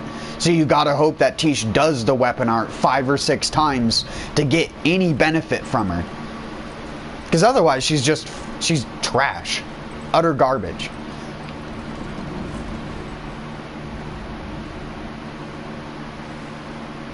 Fuck, even the Dung Eater is better in certain cases than Tish. He just doesn't do fuck all for damage. Tish is like a glass cannon summon. If she decides to use her glass cannon and doesn't just live in a house made of glass.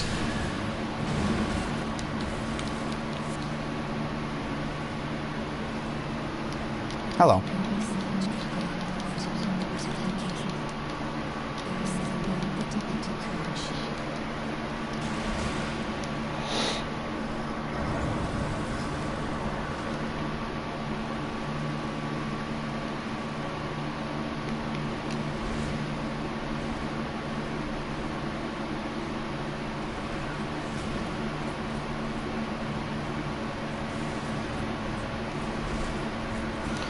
Don't do it, Avatar. Wait until I'm down there first. Then you can spam me all you want. Yeah, I already fucking knew it. He can't help himself.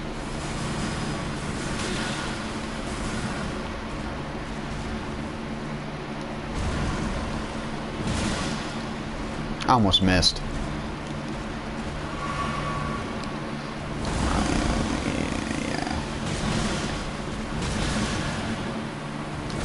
That's not fair.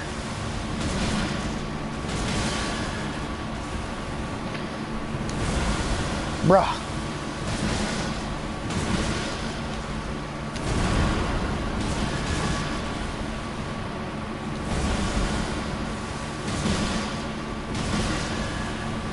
Stop this madness.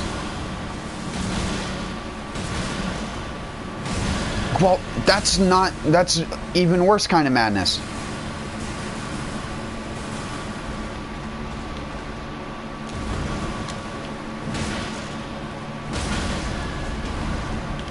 Oh, cool. I rarely ever get to stagger one of these things. Even though I'm very hyper-aggressive on them.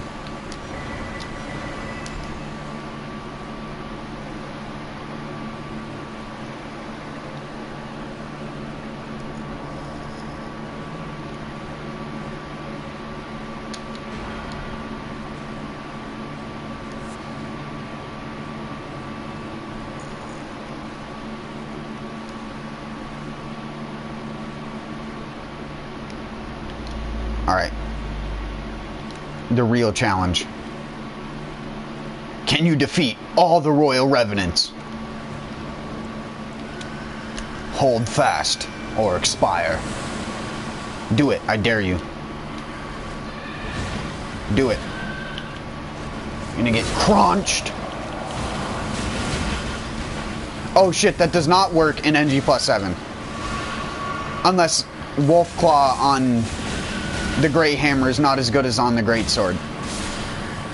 Because on the Great Sword on my other character, that would stagger every time.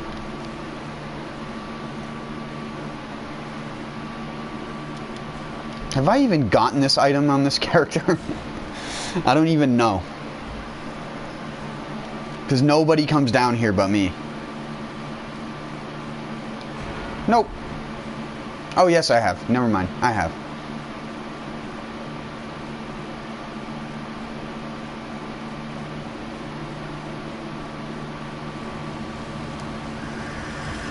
Royal Rev Boy. There's a really easy way to kill these things. I just choose to take the painful route. No slap fight. Oh, stop missing. Yep, slap fight.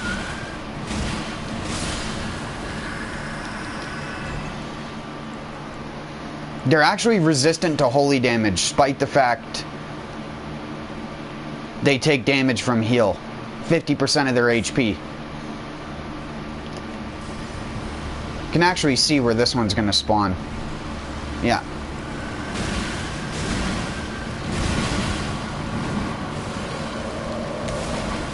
He's got extra runes. Get him, Mimic.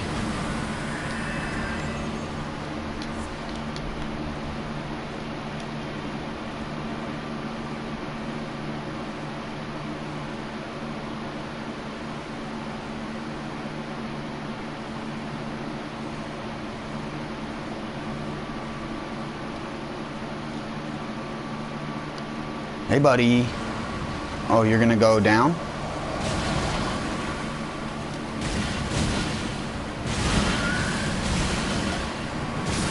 No.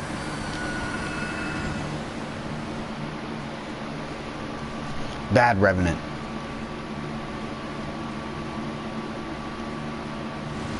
Come here.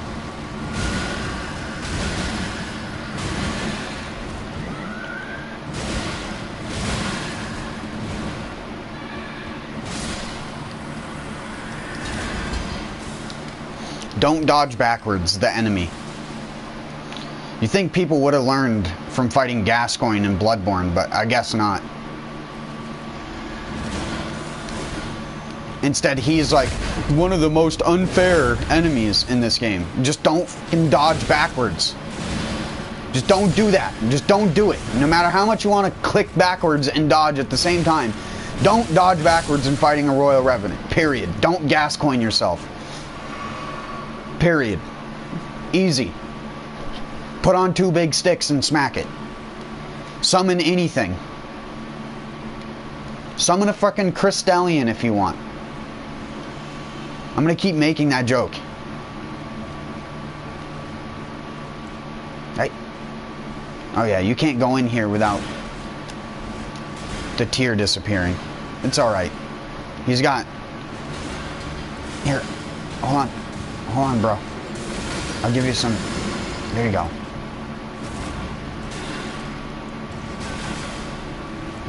You're getting owned, bud. Oh shit, I put Order Blade on my misery cord.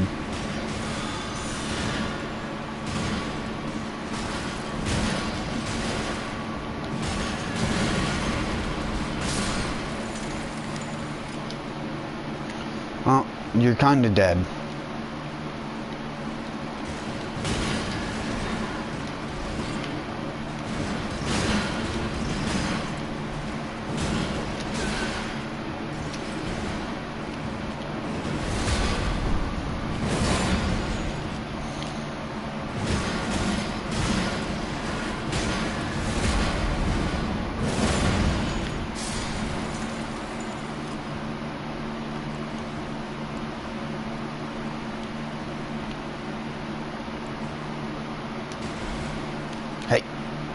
Get over here.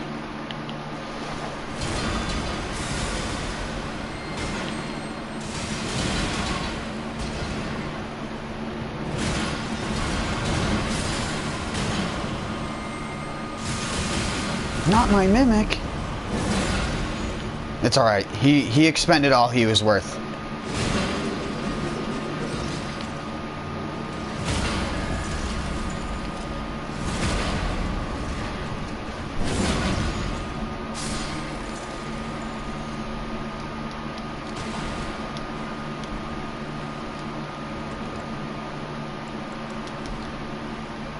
NG+7, by the way. But you're using bull goats.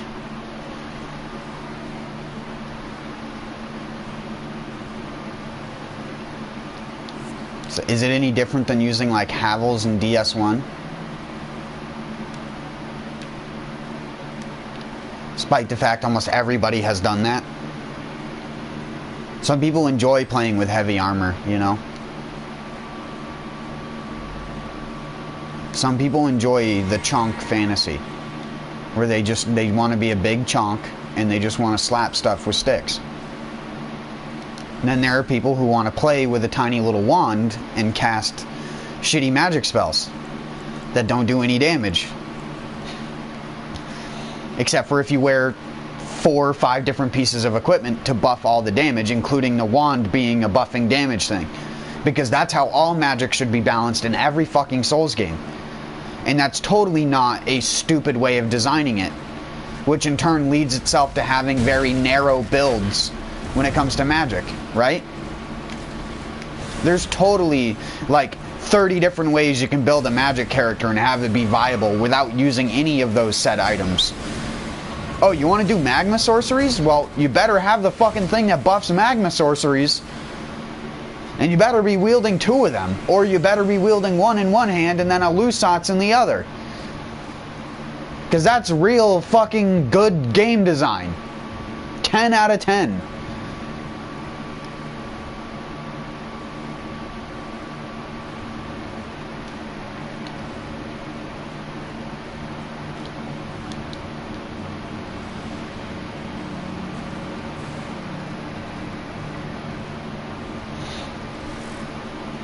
Elden Ring has some of the worst magic balance because of that. Magic is either completely fucking garbage because you're not using all the gear, and then you're left with Rock Sling, Loretta's Mastery, pretty much all the spells that I have equipped right now, except for you could take Rykard's Rancor and swap it off for something else. But all the other things they're just like well, you better use them. Magma Shot if you want to get rid of Frostbite if you don't have Blood Flame Blade. Like, there's only so many different things you can do and have shit actually be viable with magic builds. Oh, I want my magic Nagakiba with Unsheath. I'm gonna stagger the boss in 3 hits and then do a riposte for 2,000 damage. In that amount of time that you've done that, I've already done 4,000 damage even without my Mimic Tier, just by jumping and attacking 3 times, because that's faster than dodging 30 times in a row. One sec.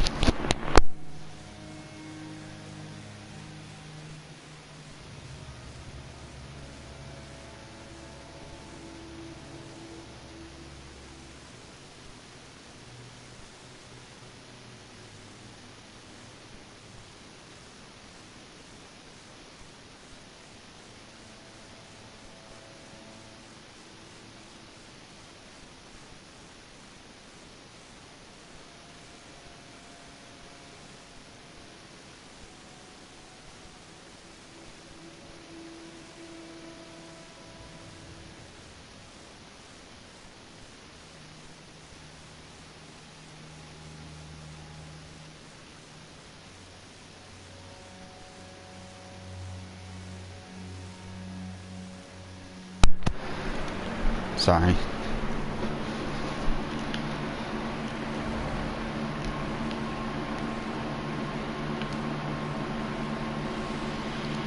Excuse Excuse me. This is where you always get hit. Always. No, doesn't. Yep. Yep. Yep. What a fucking great area. Top notch.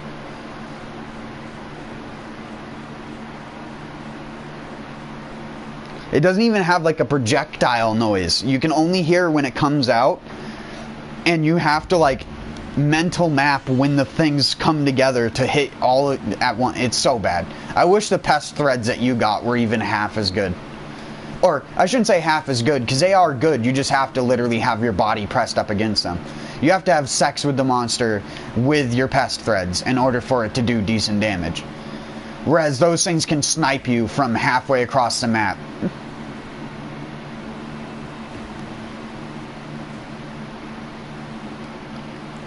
I'm gonna get extra defense going. Stop it. Stop. Mercy. Oh my fucking god. What the fuck?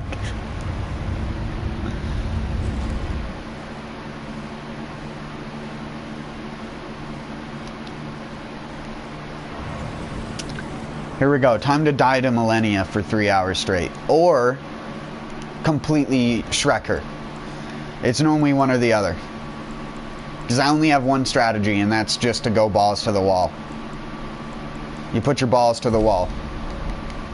Or in this case, Millennia.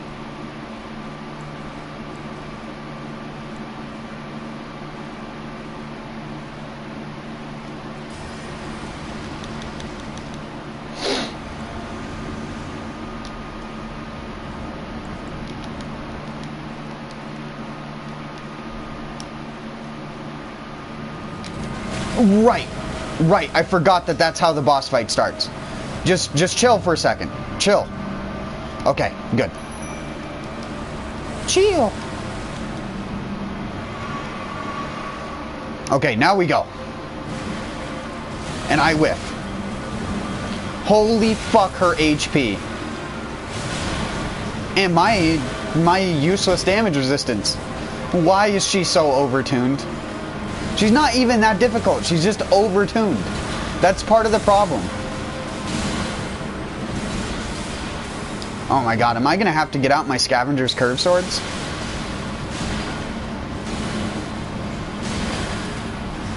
Holy shit, dude.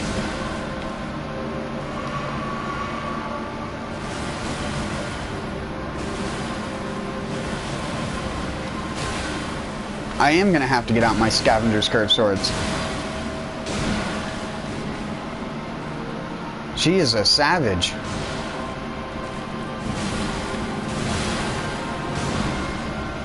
This is the only boss I'm not gonna be able to just straight power through without some actual decent fucking setup.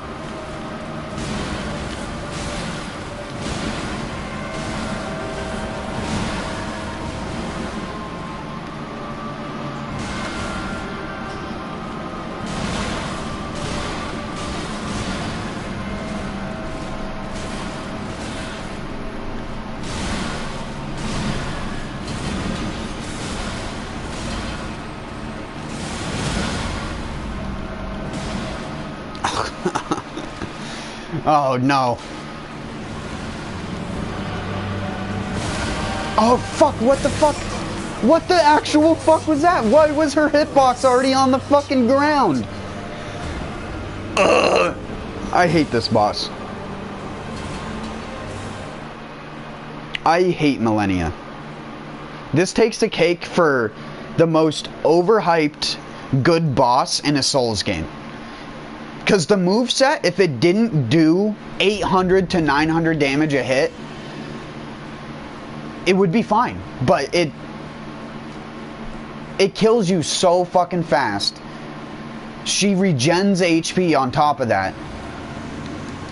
And her fucking moves are completely unpredictable sometimes. Like, I have dodged that stupid Scarlet Aeonia I don't know how many times by just walking up and underneath her. And for whatever reason there was an invisible hitbox at her feet before she was even close to touching the fucking ground. Am I bad? I didn't do anything besides do the same thing I've done 100 other times. It's one of the reasons why I hate this boss. I think this boss is trash tier design.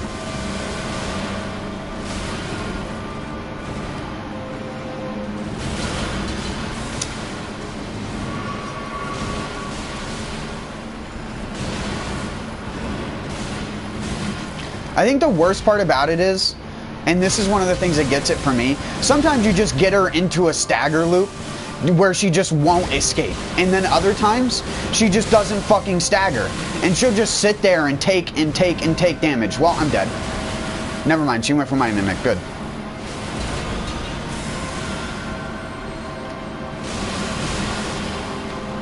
I can't even... I need some pickled turtleneck. Some pickled dog neck. Sorry. I don't know why everyone calls the turtles dogs, because that means then you're eating dog neck to get stamina and recovery. It's a dog shield. What the fuck is wrong with people?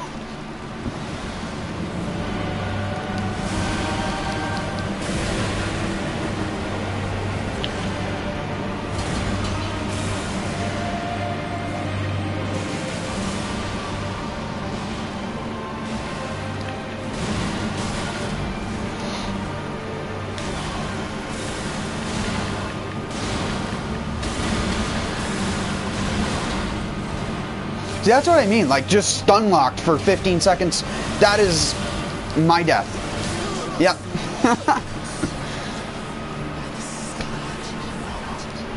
Cool. The stupidest fucking attack in the game. Legit hate this fucking boss.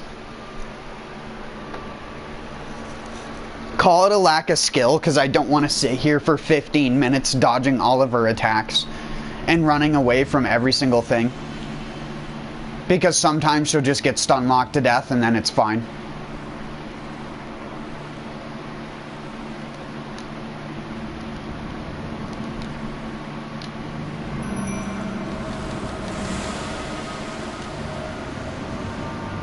Why are you running? Why are you running?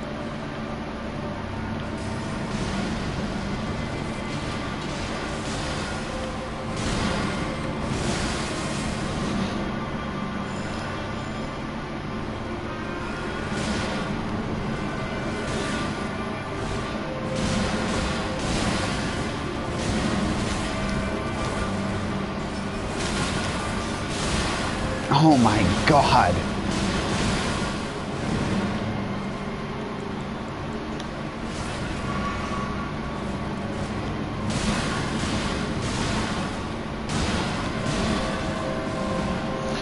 Waterfowl.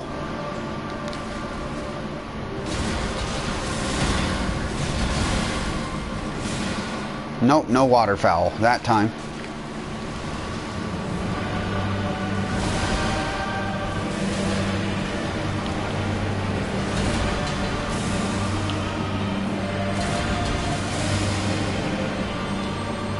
They should have just made all the ticks of her Scarlet Aeonia do fucking damage as well.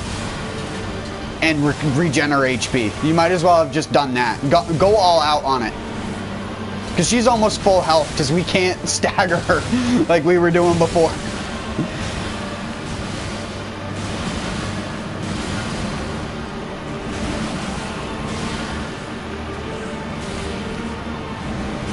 No! Death. Oh!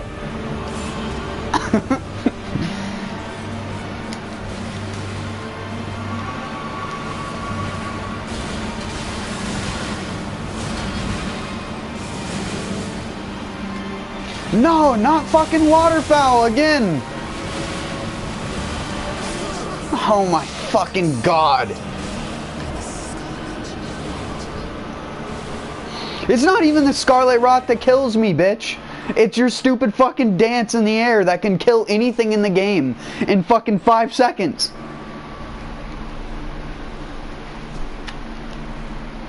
How did you even get hurt by Radon? You just fucking flew into him and everything died. That's what happened.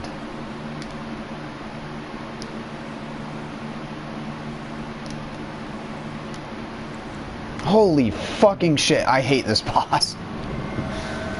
This might end up being one of the only bosses I skip on NG+7, just because it's so abhorrent.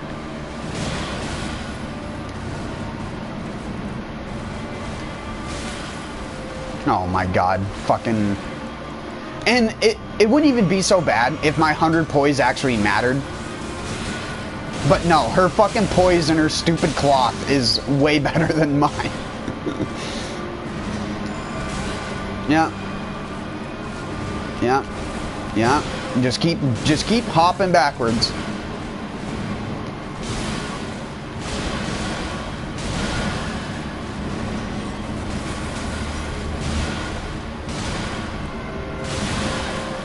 Cool.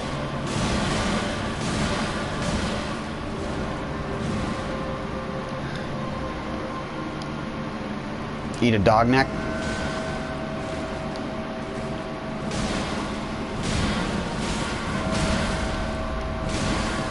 Don't go for the riposte because it does no damage. Oh no. Yeah, saw that coming. Fucking dog shit.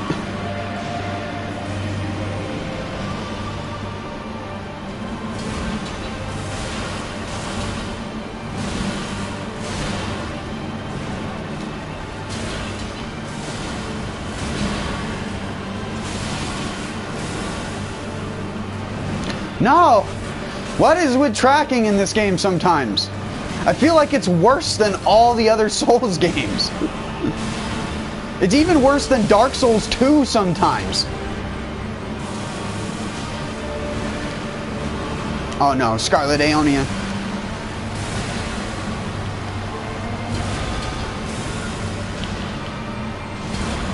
Beat on her, Mimic. Just frickin' smack her ass. Don't you waterfowl. I'm dead.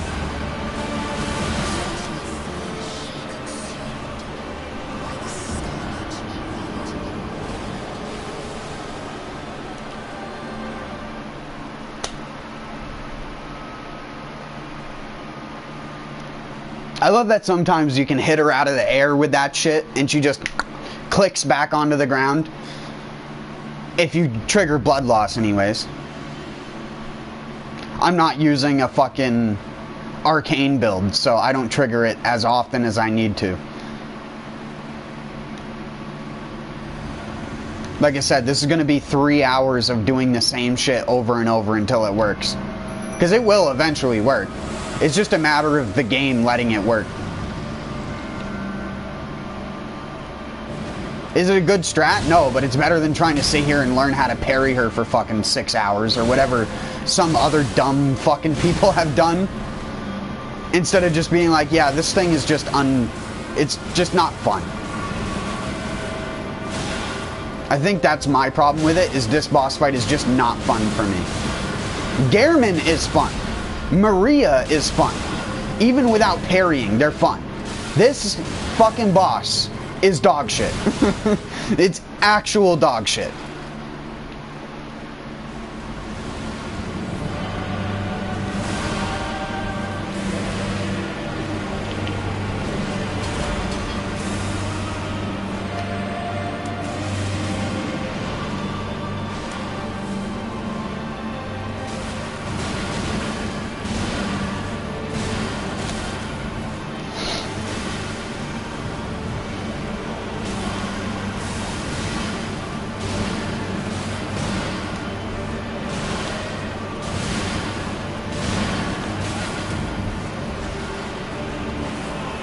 No waterfowl?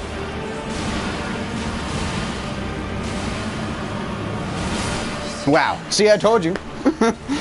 Eventually it works.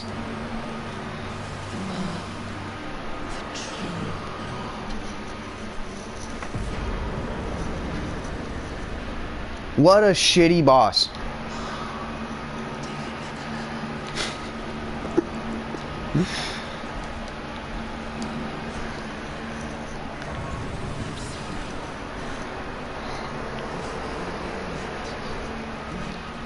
I'm trying to think of what other boss takes the cake for being as bad as Millennia in terms of design. It's not like her animations are bad or anything is bad. It's like a combination of all of the things put together. Like, Waterfowl would be enough to just be like, okay, this boss is kind of fucking jank. Because, like, at least with Maria, Sister Frida, and all of those other characters that do giant fucking spirals into the air, it's one hit when it comes landing back on you, and it's one dodge.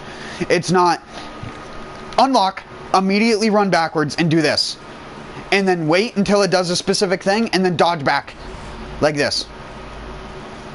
And go back straight in the other direction. And it's just like that. In and of itself, I know how to dodge it, because I did it on the first playthrough to actually beat it without using summons. But the fight is not fun, because it literally is bound by that one move. And if you don't dodge that one move, if she does it, you're dead. You will never survive it.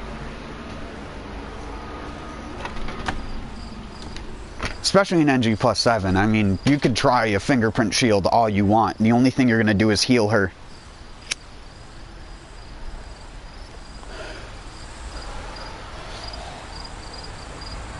It would be different also if you actually got the waterfowl dance that she does.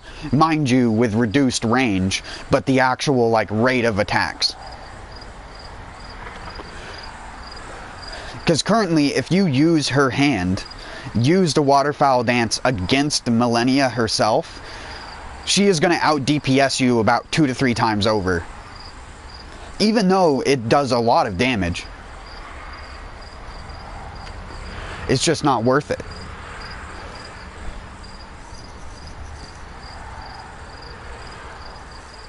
And if FromSoft was a halfway decent designer of a game, they wouldn't make it so you can't dual wield those things and do waterfowl with 2 weapons.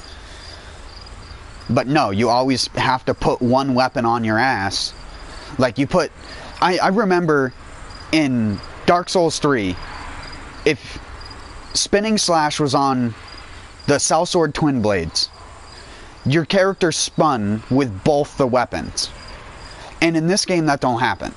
At least as far as I know. Like, you can have 2 identical weapons or 2 whatever the fucks. It does not matter what you do. It seems to be completely fucking random if the weapon will use both the weapons or not. Of course, it doesn't do any extra damage, because why would it?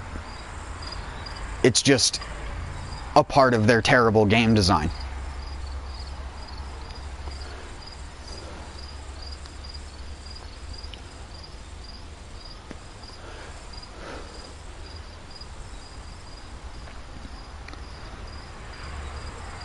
And Spinning Slash wouldn't be relegated to being only good on PvP. I shouldn't say on, in PvP. Because that's pretty much all it is. It's only good for PvP. There are about 20 other weapon skills which are better for fighting bosses, killing enemies. Like Lion's Claw is one of them. Lion's Claw is what I used throughout my entire first playthrough the second I got it. Not even just because of Artorias, but because, like, in Dark Souls 1, you could just use the Zweihander and press R2 to pancake an enemy. There's no pancaking an enemy anymore, except for, like, the tiny little guys, the little vulgar militia. You can do that with, like, great axes with a jump attack. But they don't pancake, they get fucking launched backwards.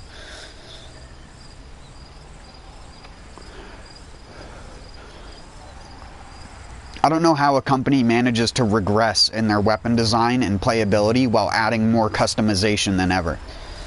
The only thing they didn't do in Dark Souls 3, or not even Dark Souls 3, in fucking Elden Ring that would have been welcome, because Elden Ring is the closest to Dark Souls 2 any other of the Souls games have been.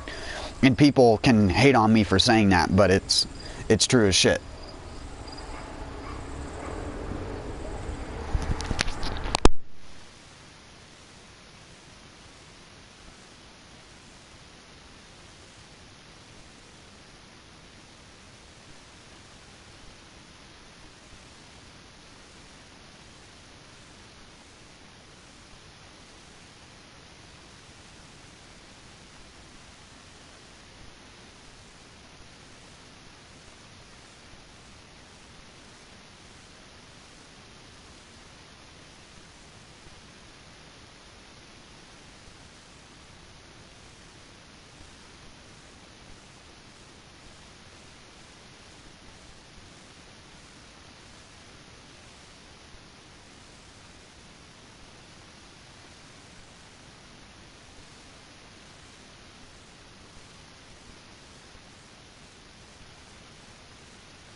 Sorry, friend came over for a bit.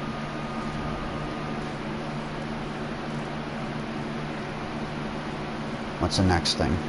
Oh yeah, I gotta go do the Volcano Manor quest. Yep. I feel like such a dude when you're screaming and asking for something.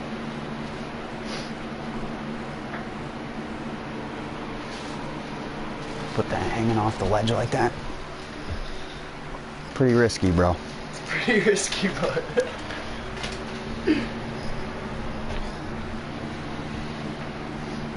Not like you wanted to fall, but if it did, it's on carpet. Oh, I'm more worried about you wasting your... Huh? I'm more worried about that fucking spilling everywhere. Oh yeah, That thing can survive being thrown on concrete, for fuck's sake.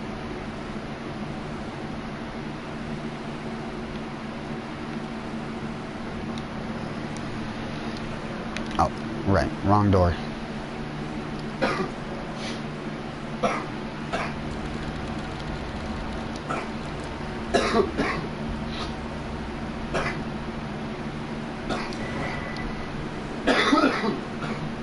You be alright?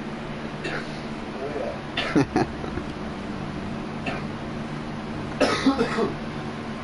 know, you can laugh at me now, you're like, you're the ones in the game. Haha. You doing it to yourself. Yeah, absolutely. Well, I don't smoke anymore, so. Yeah, exactly. Dude, when I used to take bong rips, the guy who fucking one fucking shooter thing, that thing used to fucking kill me. I'd be sitting like, you'd literally have to make sure that I could sit down because I'd just be coughing for like 10 minutes straight out.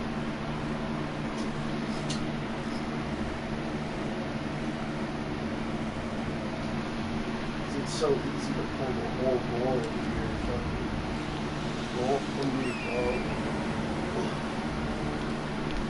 And you just clear it over it, fucking kills you.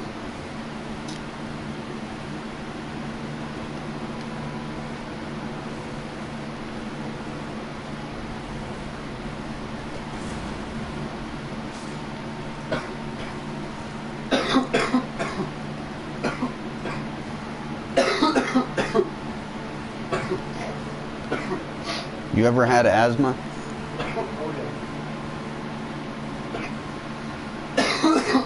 Because I can definitely hear that. Oh, we'll walk past the thing. You can hear that. Yeah, in your lungs.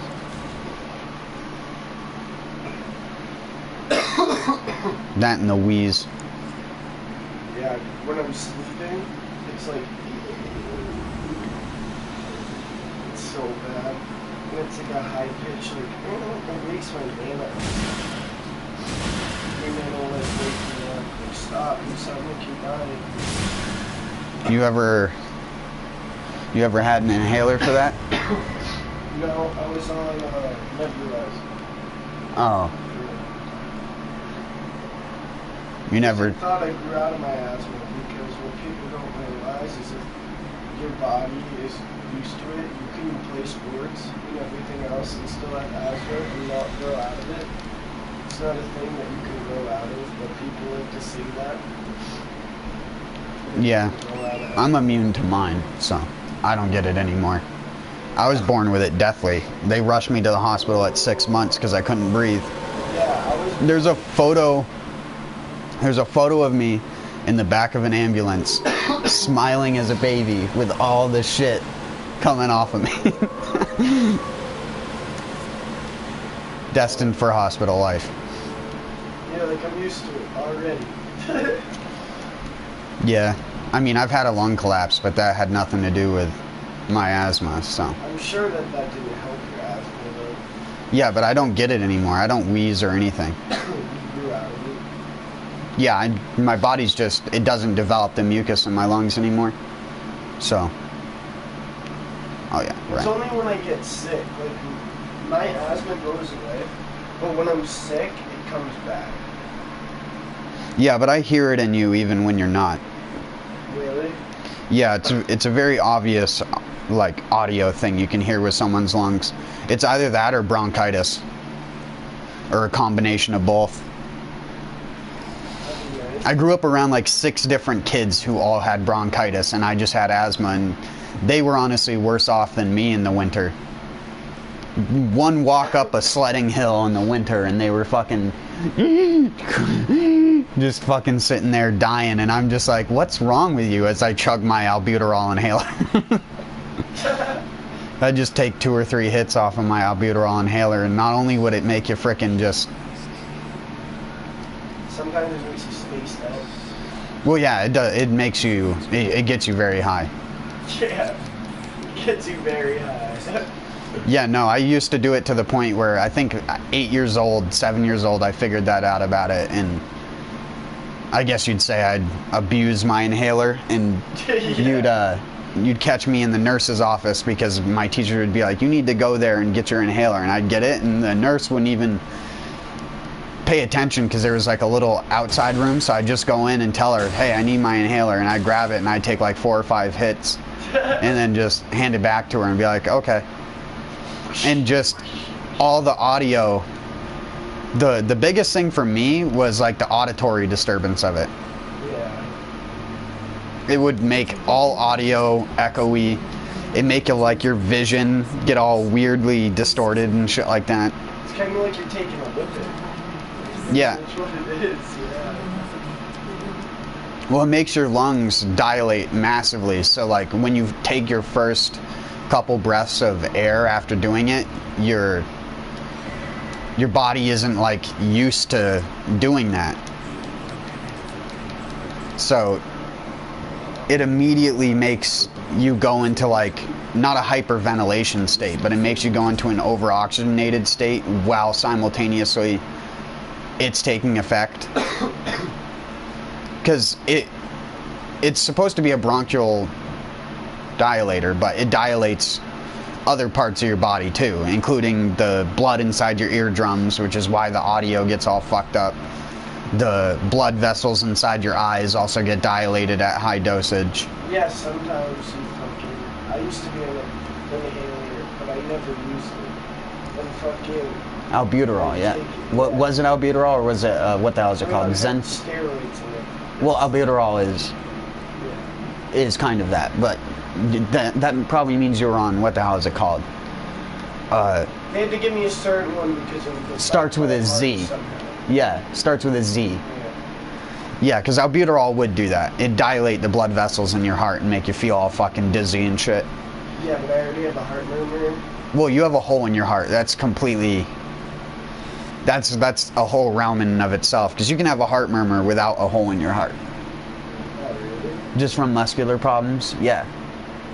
Yeah, no, I have a hole in my heart. From heart disease and shit like that. If I remember correctly, murmur just means an irregular rhythm. Yeah, it's like almost like a double heartbeat, but no. Yeah. Like a faster heartbeat. I'll look it up just to make sure. I know that I have a heart murmur, and then I have some kind of fancy term thing. That means I have a hole in my heart. Yeah. I was right. It's just like a really irregular heartbeat. Because it can happen with the... It can cause like strokes. Well, yeah, when you age, thickening of the aortic valve, apparently. One of the valves that goes in and out of your heart. And that makes the heartbeat irregular. I wouldn't know. I don't have that. I have myocarditis and pericarditis. I have inflammation of my heart and my lung, like cavity and other things like that. Like I tell people, and they're like, "Oh, I hate my life." I'm like, "You say that, but you're gonna live past 25." Like, fuck you. Because like people don't get it. They just don't get it. And they're like, "Oh, well, that's just a doctor telling you that. You're gonna live longer than that. Normally they give you an expectancy, you live longer than that." And I'm like, "Fuck. With what's going on with my body, I'm lucky if I get 2 years past that." Like, you don't understand. And I'm doing everything they're telling me not to do. I'm smoking, I'm drinking, I'm doing benzos, I'm doing drugs. Like, That's gonna kill me faster. Yeah.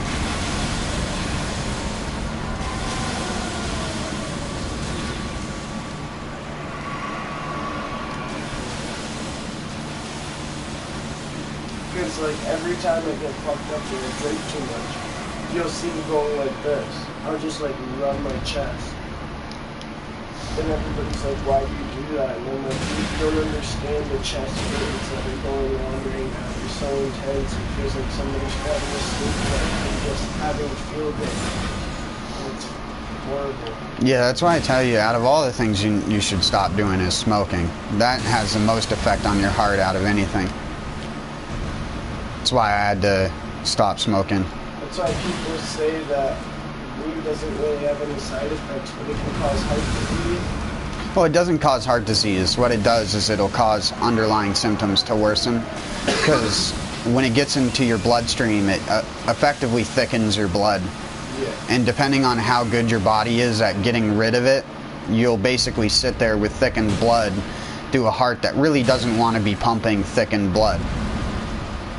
Like alcohol won't have that kind of effect. Alcohol will have the kind of reoccurring relapse of it where it'll thin your blood, but then your heart muscles and everything like that will get all fucked up. So it'll make your heart beat more regularly when you're not on alcohol, because your body gets used to it. It's the same thing with benzos. Your body gets used to it, so... That makes sense though, because my doctor literally told me, he's like, I don't think I've said this to any teenager in my life, but if you start drinking heavily religiously every day, don't stop. Yeah. Unless you have help. Like actual help. Because people don't realize your body will kill itself. Yeah. And I'm like, what? And it made no sense to me. But Yeah, but if you understand how those things work in your nervous system, alcohol and benzos work on the GABA receptor, just on basically opposite sides of the receptor. And those receptors are like a main driving force throughout almost all of the nerves in your body. So it's one of the reasons why alcohol and other things like that have significant effects on all parts of your body. From everything from the colloquially named whiskey dick to other things like that, because it kills the nerves. It can kill the drive. It changes how your body deals with serotonin, other things like that. right, people wonder why you get so bad when you're drinking sometimes, and it's only certain people, and it's because it fucks with like you said, your serotonin, everything. It fucks with everything in your body when you're certain. Yeah, it's same thing with weed. It's why certain people get really angry on weed. It's a very commonly asked question if you go to Google. Like, a lot of people ask, like, why does weed make me angry? And it's always funny to me. Really? Yeah, because of the serotonin thing. People don't realize it fucks with the reward part of their brain. Everyone always loves to think it's so innocent because you're just smoking a plant, but in reality, it can have like pretty detrimental effects on the well-being of your brain and its function in the long term. Occasional smoking of it or whatever doesn't really do much, but I smoke every day. I wake up and I smoke. yeah, it's one of the things, like I was telling you the other day. It's why weed will make some people hungry up to a certain point, and then people will stop being hungry on weed. Yeah. And you can always tell this because half of the people who smoke weed are deathly skinny like you are. Yeah. And then there's the other half of people who don't smoke it as regularly and are fucking lard asses. Like they'll smoke a bowl or smoke a blunt and then be done. Yeah. And then they'll eat like their whole house. I know. They go to McDonald's and get fucking 2 Big Macs or something like that. Honestly, I could use that. I cut back smoking for like a week one time, dude, and I gained 10 pounds, which was crazy. In like 3 weeks, I gained like 10 pounds. I quit for a week, and then I just started smoking like with my friends and shit. Like I didn't wake up and smoke. I didn't smoke before I ate. I just smoked with my buddies, you know. And that was a lot more fun.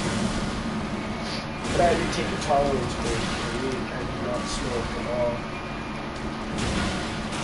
Yeah, and that's like one of those things where it's like, it's not even that your body really develops a huge tolerance, because cannabinoid receptors don't necessarily, oh damn, cannabinoid receptors don't necessarily always work like that. Right, there's some people that are mentally addicted, Well, it's, again, it's due to the fact that it messes with your serotonin. They're not necessarily mentally addicted, they're addicted to what it does to their brain and how it affects the reward part of their brain. They say it's not physically addicting, but you're literally telling me it's physically addicting. Well, it's not, because your body isn't dependent on it to function. Oh, Like, there's a reason why alcohol and, like, opiates and benzos are physically addictive, because they fuck with a major part of your nervous system. Yeah, and that can cause incredible amounts of shutdown in your body. Like opioid withdrawals, and specifically like hard benzos, not the lighter ones. Will kill you. Like Ativan, for example, isn't nearly as bad as doing something like Xanax or Klonopin. Or if you were all the way back in the 50s and 60s, Rohypnol and shit, which is where I always love to tell people the term roofie really comes from the old Rohypnol, or however it's pronounced, pills that were basically like 50 milligrams of the strongest benzo on the planet, and that shit literally will just knock you on your ass. You won't. There isn't a single person on the planet that could be resistant to that, because it literally shuts down your entire nervous system, and it's not good. Really? If you take a whole one? Well, yeah, the old ones. They don't sell them anymore in America. That shit's been discontinued for like 30 to 40 years. So. They used to? Yeah, they used to use it alongside topical, like, anesthetics and other things like that. Especially for older people getting surgeries back before they had good anesthesia. It was used alongside those kinds of drugs to get people to calm down and stay still. It's what they would give people in hospitals. I mean, you have to consider, like, all the way back in, like, the 1900s, laudanum was a thing, and that's just straight opium mixed with alcohol. And that's literally what people nowadays call a fucking death sentence. But that was a standard practice back in the day, was to give you opium mixed with alcohol as a painkiller. And it came in a little jar. Sometimes they'd even mix weed in with it. They'd mix like weed extract in with it. What? And that shit was incredibly fucking, like, that shit would kill people nowadays. Because people would get immediately addicted to it. I mean, if you can imagine all the fucking douchebag trap kids nowadays begging doctors for fentanyl lollipops. Imagine if they could get a legally mixed lean drink that had way stronger opioids in it and alcohol, just straight distilled spirits. Like, basically vodka mixed with fucking morphine. Except for, I don't think morphine was synthesized back then. Or at least it wasn't used to the extent. I believe it was just opium extract. But I could be wrong. Oh. It's been such a long time since I've looked that kind of stuff up. It's just interesting to know the history of it. It's like everybody knows that Coca-Cola used to have cocaine in it. And that's half of where its fucking name comes from.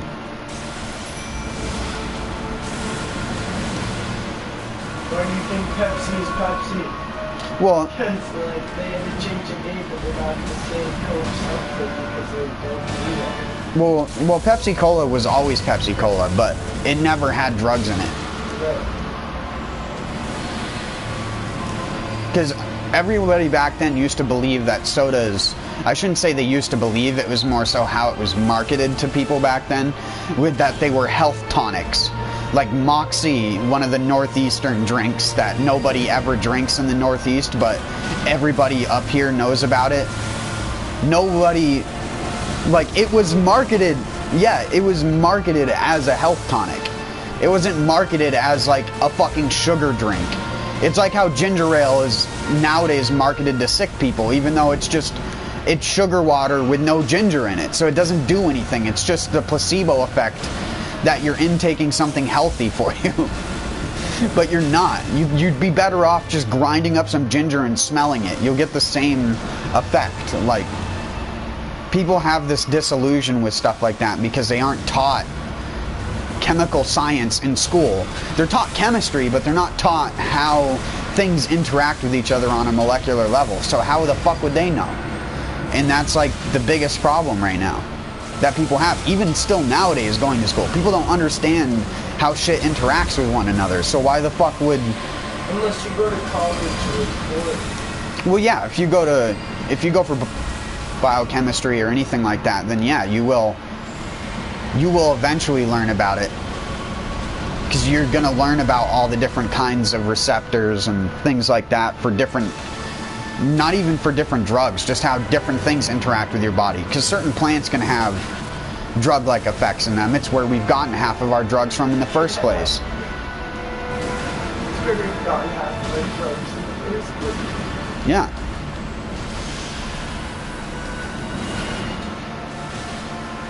LSD was first made out of stuff that came from the lysergic acid that comes from morning glory seeds, if I remember correctly. It wasn't just chemically synthesized. It started out as a compound that comes from nature, basically. Morning glory seeds suck. They do, because they're LSA. They're the... Oh, damn. They're the same exact thing that people give in bunk acid containers to trick people into thinking that they're selling them acid, but they're selling them something that doesn't work the same way and normally gives people headaches and makes them vomit and all this other kind of shit. And people will do that. You get fucking blotters, and half of the time it's not even real acid. I don't know, I've never had that issue up here, but I guess because I get it from one guy, and I've gone it from one guy forever, and he goes to Maine to a lab, get it from one guy. Dude, he had acid that was in his safe one time from 1988, and it was labeled. It was in a dark safe. I don't know what that means, but it was in a dark safe and it sat there forever. Never. And then he took it out and it was like $20 a hit. And then they're like, why is that so expensive? He's like, no, trust me. He gave me a hit. When he showed me the label, he's like, dude, my dad put this. My dad put this. My dad got it done. I'm like, yeah.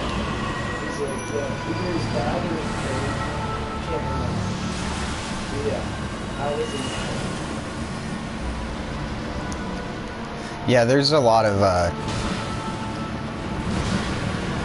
Because nowadays it tends to not be as potent. Like, everyone always tries to brag about the potency or whatever the fuck they have, but things are made on a level that's made to be tolerable. I remember when it was tabs that everyone talked about, but now people just do the liquid straight up. And they either put it on their tongue or put it... I used to know people would put it in their eyes, and I'm like, what the fuck is wrong with you? Like, that's fucking nuts. Why are you doing that? Just put it under your tongue.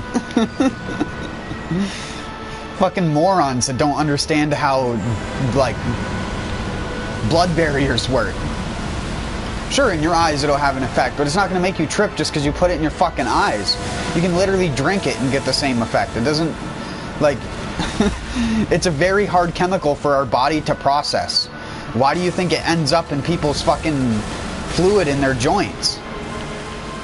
It's a very, very difficult chemical for our body to break down, so it tends to stay around for a while. You're not just going to be like, oh yeah, I had an acid trip yesterday and I don't feel anything of it anymore. That wasn't good acid. I definitely feel it for 2 days after. Or a day at least. You know? Yeah, I get what you're saying. The day after I take acid, I feel amazing. Yeah. I feel absolutely amazing. Even if I had a bad trip, which I never really do, but if I had a bad experience, the next day I still feel like $1 million. And I feel amazing. I can't even explain the feeling, but I feel awesome.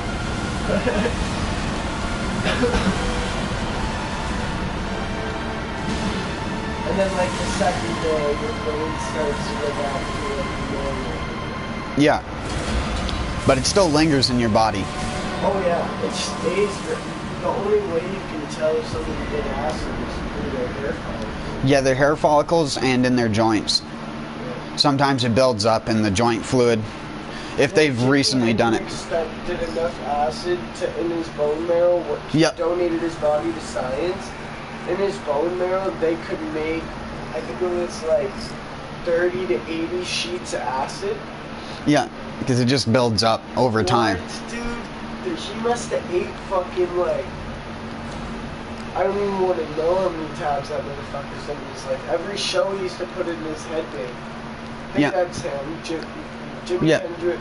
Was it Jimi Hendrix and the other guy? I don't remember, but I do know that one of them was known for doing acid on almost everywhere they went, especially at Woodstock. Yeah, they used to put it in their headband. Some third-eyed dumb shittery. To the purple acid.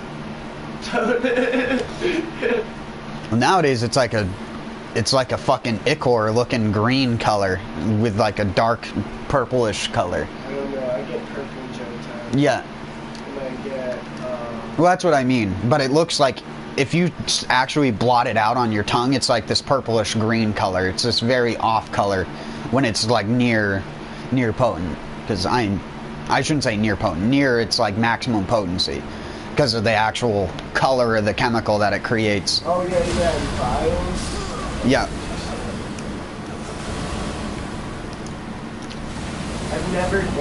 I've done liquid, but like, I've never like seen the vial. It's always like, they drop it real quick. It's in like a little tincture thing. They have it in like a vapor. You know what I mean? Like, remember old vape juice for like the mods, how it came in like a... Yeah, a dripper. Yeah. Yeah, I know. Tinctures and shit. And they just squirt it. Yeah, I have some old bottles up in there. Yeah, they just squirt it, right? But they're off. So I have some like fucking 8-year-old tincture up in there. I don't even want to try it. Couldn't even want to try it. No, it'd be fucking gross, dude. It'd probably taste so bad. It probably wouldn't even get you that... Not even high. You probably wouldn't even get a body high from it anymore. Probably wouldn't be good on No, but it is in dark bottles, so I mean, it could be a fucking... like a vintage thing. Sell it on some fucking shitty street corner and be like, look, this is like 30-year-old fucking tincture. I promise it's super potent. It's not really, because all the THC is decomposed. That's just how it works. It's not going to stay good for a long time. Mine are in the dark brown and blue bottles, though, so they haven't gotten much UV exposure, but I wouldn't know. I haven't dared to try it. Don't feel like getting poisoning. What I'm doing now? Yeah, I gotta clean all the skulls off its feet to knock it to the ground.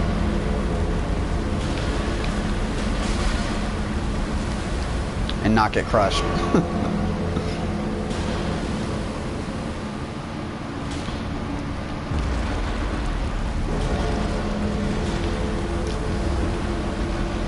You know, one of the funny things about this game is everybody praised it for having George R.R. Martin as the world building, like one of the world building leads in it, but everybody hated how Game of Thrones ended. George R.R. Martin created Game of Thrones. Like, how are people so like divisive on what they like and don't like? Like, I really like this game, but I hate Game of Thrones. Well, they hate the last season. Specifically the last season. Because of the ending. Yeah, and I just thought it was like, cool, it's a run-of-the-mill fantasy show with a bunch of people just fucking doing like normal fantasy. I gotta go on a trip. It's just like Game of Thrones is just a different Lord of the Rings to me. Yeah. But I'm not fascinated by movies like that. I prefer playing as a character in a fantasy world, not watching people in a fantasy world. Right. So... It's more interesting. I don't like watching movies in general. Yeah, I'm not a big movie or show watcher anymore. The only things that I used to watch were shit on Adult Swim. Yeah, me too. Because it's just the only thing that was like... Interesting movie. Yeah. It's not some... Chicken, fucking... Yeah.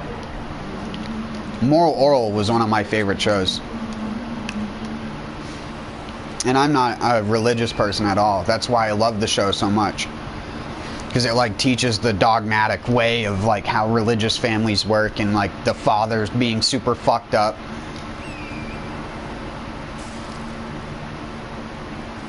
Yeah, but they had to take it off of air. Did you notice how quick that fucking season went off? Well, they had to take it off of air because there were controversial episodes that they thought weren't gonna... There's an episode about one of the characters who gets pregnant from one of the dudes that she sleeps with, and then there's an entire scene of her straightening out a clothesline thing to do an abortion and stuff like that, basically. And it's like, it's very, very dark. That show is probably in darkest shows probably ever made, where it covered every single fucked up topic that a kid or other things could be exposed to. Bar none, the most fucked up show. There are very few other shows which don't intentionally try to be fucked up that are as fucked up. Because Moral Oral like teetered on that line of being like a super fucked up show, but it also is like a show about this religious kid. And it's one of those oddball things that you don't hear many people talking about it nowadays. But that's a show that you could say had a lasting impact on how I view a lot of things. Because I used to watch that when I was younger. I was in like my early teens when I started watching that. And that stuff, like, it changed the way that I viewed a lot of people. Not just that show, but like a lot of shows that went on to that thing, because it made me realize just how shitty your average person is. And I became very, I wouldn't say pessimistic, but I had already lost hope in humanity in my teenage years, because I was just like, there's no way that anything gets better from here on out. It's not going to happen. It's going to be shit, and people are going to enjoy it being shit, and then people are going to bitch about it being shit because they made it shit themselves. It's like the whole lithium-ion battery thing I talk about all the time. People are obsessed with using them, but don't care about all the people that fucking are in manhole-sized holes in the ground digging up the cobalt for their shitty fucking batteries that die in like a couple years. And meanwhile, people are praising fucking people like Tesla. I shouldn't say Tesla. Praising people like Elon Musk for making Tesla and using the name of somebody who was not only a genius, but also a complete fucking weirdo of a person to make his electric car thing, which isn't based on free energy at all. There's no free energy when it comes to lithium ion or anything like that. Making all the pumps for it and shit. Oh, fuck. 1 sec.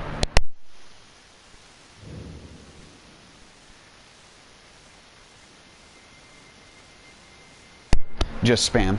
Making all the electrical pumps and just funding it because the dude is a fuck. I will admit, the part that he is a genius in is marketing and business. He is not a genius in his inventions or his ideas. He's a genius because he gets a ton of people to dump a bunch of fucking money into things that have no known future or the impact that it's going to have on the world. Like all Teslas prior to like the 2020, 2021 models, most of them are going to die and have half of their batteries go into dead cell range because people drive them until they're almost out of range.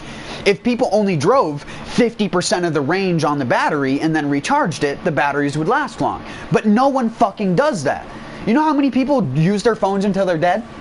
Almost every single fucking person I know. And you know what kills a lithium-ion battery? Draining it below 50%. So it goes against everything that people fucking know as being a standardized thing. Because it's not. A lead-acid battery is better for the environment. You could have a 50-year-old lead-acid battery that you pour magnesium sulfate into, and it will fucking work better than a fucking 10-year-old lithium-ion. You know how many people like me have a laptop that I didn't even let the battery go below 50%, and the battery is fucking dead in it. It got one dead cell, which then fucking infected the rest of the battery with dead cells. And it's a part of like this consumerism type economy, and I hate talking about politics, especially when I'm streaming, because people hate hearing this kind of shit. They really do. They hate hearing the truth more than anything else. They wish that the world was this fucking fantasy world that has nothing wrong with it, and they can't fucking handle the truth when it comes to just being like, yeah, this person fucking sucked. He created a fucking product that was a huge fucking lie, and everybody is sitting there self-convinced that he's done this great deed for the world in terms of its environment. It's like, no. The fucker has basically... he's killed African people who get stuck in mines. He's killed Chinese workers who get poisoned by the lithium gases on the imperfect batteries and get burned by the batteries that don't work properly or have to be tested, and then do what they did in like Samsung phones where they fucking explode in off gas. Like, it's fucking stupid to the next level where people don't even think about anything beyond the object that it's put into. It's horrible.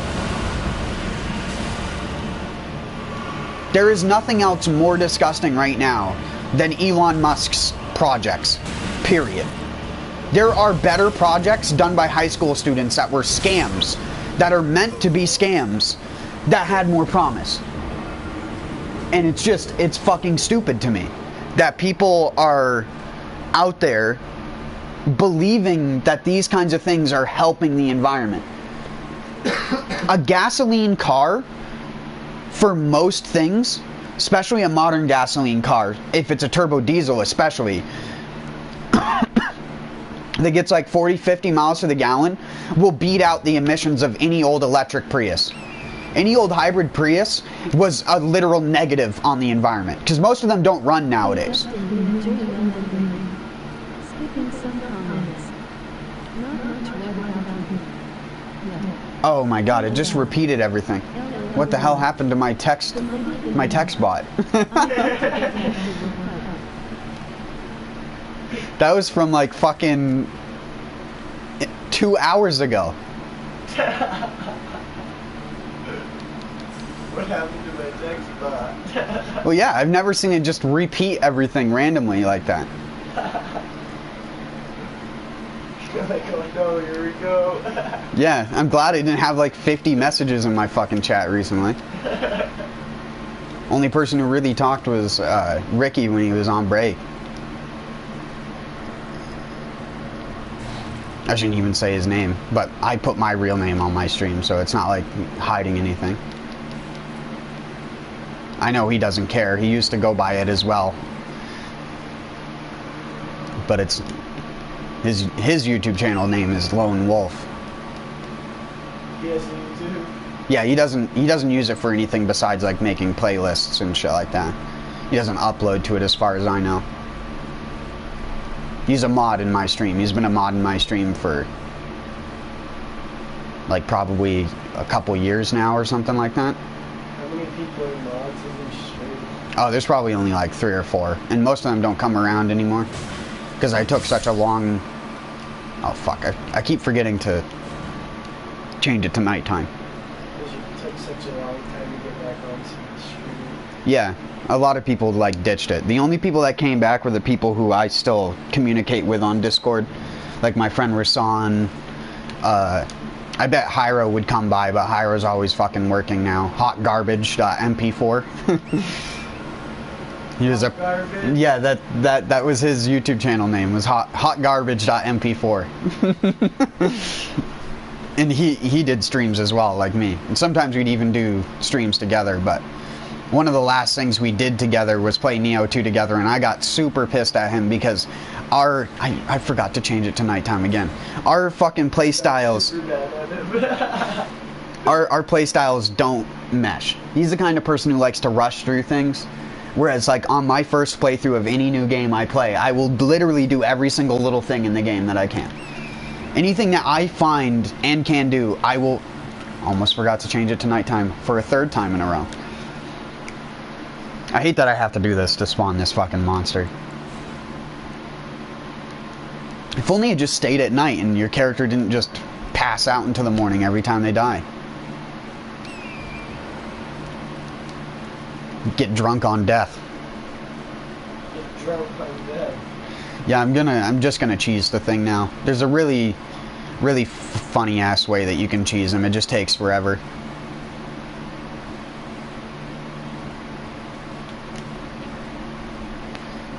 Oh, there's the wind. You have to bait him up the cliff and then make him walk away, and then he'll... This sounded like a walkie-talkie.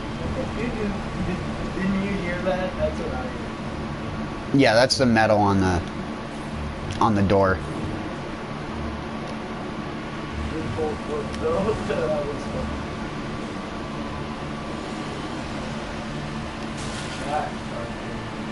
Come on, do it. Do your fly attack, bud.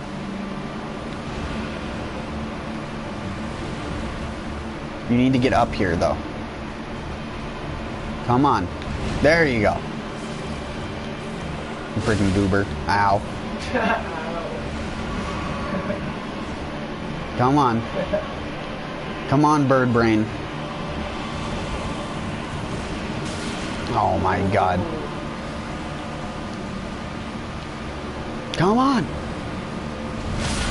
Yeah, I saw that coming. Am I gonna die to the ghost flame? Yeah.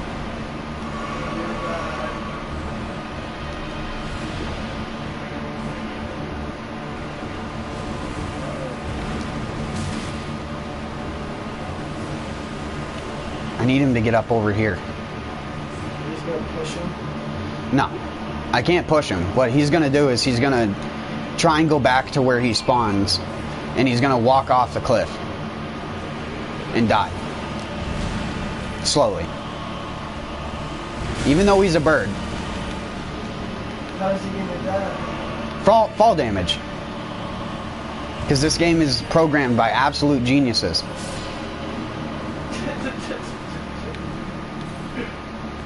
He's a bird.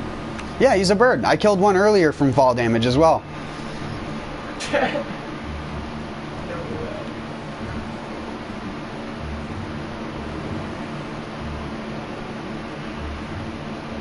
Where's he going? Oh my god, he takes no fall damage.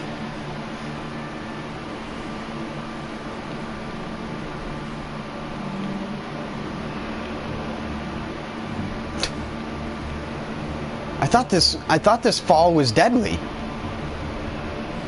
How did he survive that? Well, fuck it. You can sit there and I'll come back with fucking 12 mana flasks.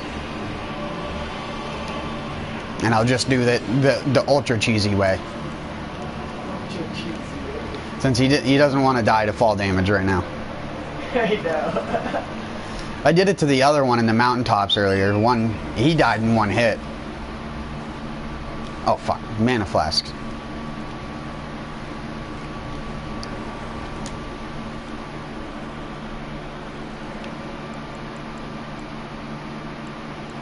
Oh, wrong, wrong thing.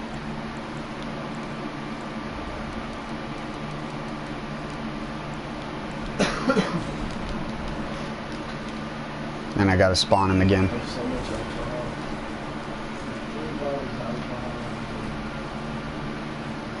I really started drinking. I have 8 hours to skate away. And I really hope fucking Butler and Jocelyn's really cute and I really like her and I love you, Mr. Skater Bitch. Because I've been doing a lot of cocaine and things and getting out of that work. Yeah, don't be doing that kind of shit, bruh. You know drug women are the worst kind. You know, drug women are the worst kind, but she's funny. She's awesome to hang out with. It's not like a Cassidy, it's not a crazy bitch. Yeah, it'll take time once the drugs take their toll. She doesn't do drugs like all the time. She'll like buy. Only when you're there? No, she'll buy $1,000 for like maybe. Butler lives with her, so you know. I'm not even with her. She has a big. Well, yeah, I'm aware that you're not with her. I'm just saying that if you're hanging out with a girl for that kind of reason, and you're not getting anything out of it besides that, then reconsider your options. We're at the point where it's like, I know she likes me, and I like her, we just not saying anything.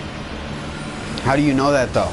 Because she's like told me, she laughs at everything I say, and Butler looks at me weird, so you know. Yeah, but I also laugh at you a lot, and a lot of the time it's laughing at you, not necessarily at what you're saying. A completely different thing. Not that I'm trying to shit talk you, but... No, but you're absolutely like that. But I know when women are interested in me, then they know. She's literally looked at me and told me, I like you. And when I was looking at her now, she was literally like, she was crying. She was like genuinely upset. And I didn't really care at that point. I was like, well, fuck it, dude. It's just an attention thing. And then Butler called me, and Butler was like, dude, don't do it. And then my mom was like, hey, you got a job for $21 an hour starting on Thursday orientation at FedEx. I'm like, what is it? She's like, package handler, you're literally leaving out the leaving numbers of boxes and everything. And the conveyor belt, you're going to do 4 hours, like 5 days a week. Sleep early in the morning and night. And I'm like, word. Have you started yet, though? I have orientation on Thursday. Not this Thursday. Next Thursday. So we can get my ID, which I already have recruited to go get. Well, hopefully you actually go and do that. I am doing it. That's exactly what I'm doing. I'm working with my mom too, and she's manager. Oh god, that can be awful. No, when she's working, I've worked with my mother before, and honestly, I'll tell you, she leaves her bullshit at work. Like, when she's working, she don't treat me different, she don't give me a special presentation, she don't treat me like shit. Well, that's exactly what I mean, though.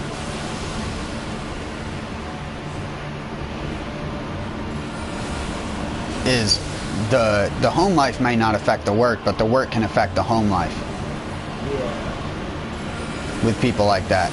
Because they won't say anything in a professional environment, but they absolutely will let you have it when they're home. It's like Adam's shitty mother. As much as I don't like Adam anymore, I don't talk to that fucker. He still tries to hit up my mom and be like, why doesn't Dustin talk to me? Why doesn't he like wave to me when I go by? And I'm just like, because I don't fucking like you, you dirty fucking thief. You almost... Go by your house? Yeah, because he goes and visits Sandra down the street to get drugs. It's funny to me that he bitches about me not hanging out with him anymore. Because I was out walking, I think it was like last week or so, and I walked by Sandra, and she's like, oh, what's up, Dustin? And I sat and I talked to her for probably like 5 minutes, and the first thing that she mentions is Adam talking about me, even though we haven't hung out for like since like last November. Because I don't fucking like the dude. He's the definition of a rat. Dude, you literally snitched me in on something I didn't even do. Dude, Yeah. I could have served big time for that. That's bullshit. He's a rat and he's a thief. Like, you can't get any worse than that. Someone who will rat someone out when they are themselves the problem. And it's like, no wonder your fucking own family kicked you out of the house that you rebuilt, you fucking douchebag. Enjoy living on the other side of town. They didn't do that for no reason. Yeah. It's why his truck that he bought for $7 grand is still sitting over in that parking lot.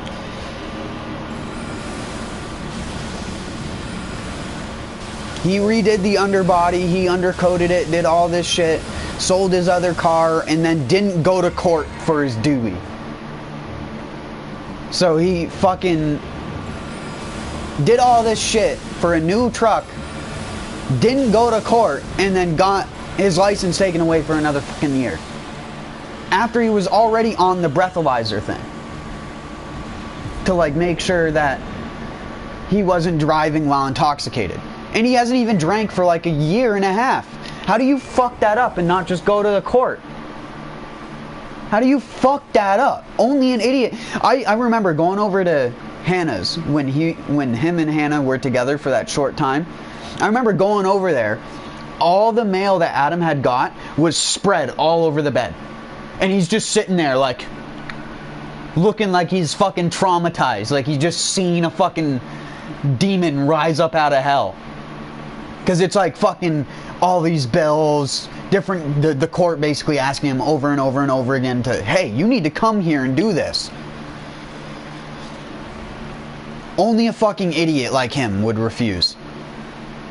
And it, again, that is one of the other reasons why I refuse to be around the fucker anymore. He doesn't care. He's just an idiot. Only a person like him would be OSHA certified. He's not anymore. It got taken away from him when he was caught drinking while operating a fucking, I think it was like one of those 12-ton excavators that you use on like dig sites. He was operating it and he had a fucking canteen of whiskey on his side. And he got off the fucking thing after making a mistake, and the dude, the supervisor, came over to him, started yelling at him, and smelt his breath and was like, you're fucking fired on the spot. And then the dude went and got his fucking OSHA certification taken away. So half of the time when he was around here working on different people's houses, lying to people about being OSHA certified, I would tell the owners, when I was just by myself with the owners, like, hey, because I would work alongside him, like, he's not OSHA certified at all. He's barely qualified to do what you're having him do over here, and all of the stuff that he's using is not even his own stuff. It's his parents' shit. It's why you don't see him doing that kind of work anymore with the big blue scaffolding and all that other crap. It's not his. If you didn't know that, it's not. None of it was his stuff. In fact, you could argue that almost all of his stuff was either stolen or borrowed from a family member of his. And it's kind of fucking gross that I even worked around the motherfucker for years using that equipment, not realizing that's what it was. I always wondered why he had like 5 different brands of drills. Because half of them were fucking stolen. Complete and utter dick, like, just complete shithead. One of the least respectable fucking people I've ever met in my life. And again, he still wonders why won't Dustin hang out with me anymore? I wonder fucking why. Take a good, hard, long look at yourself and wonder.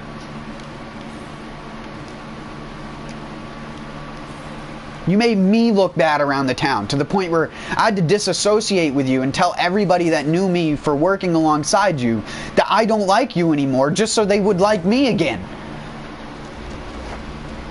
Like back when I was helping Jen with the fence around her property and stuff like that. You in trouble and yeah. me in trouble. Yeah, complete piece of shit. I would never. Say your name too?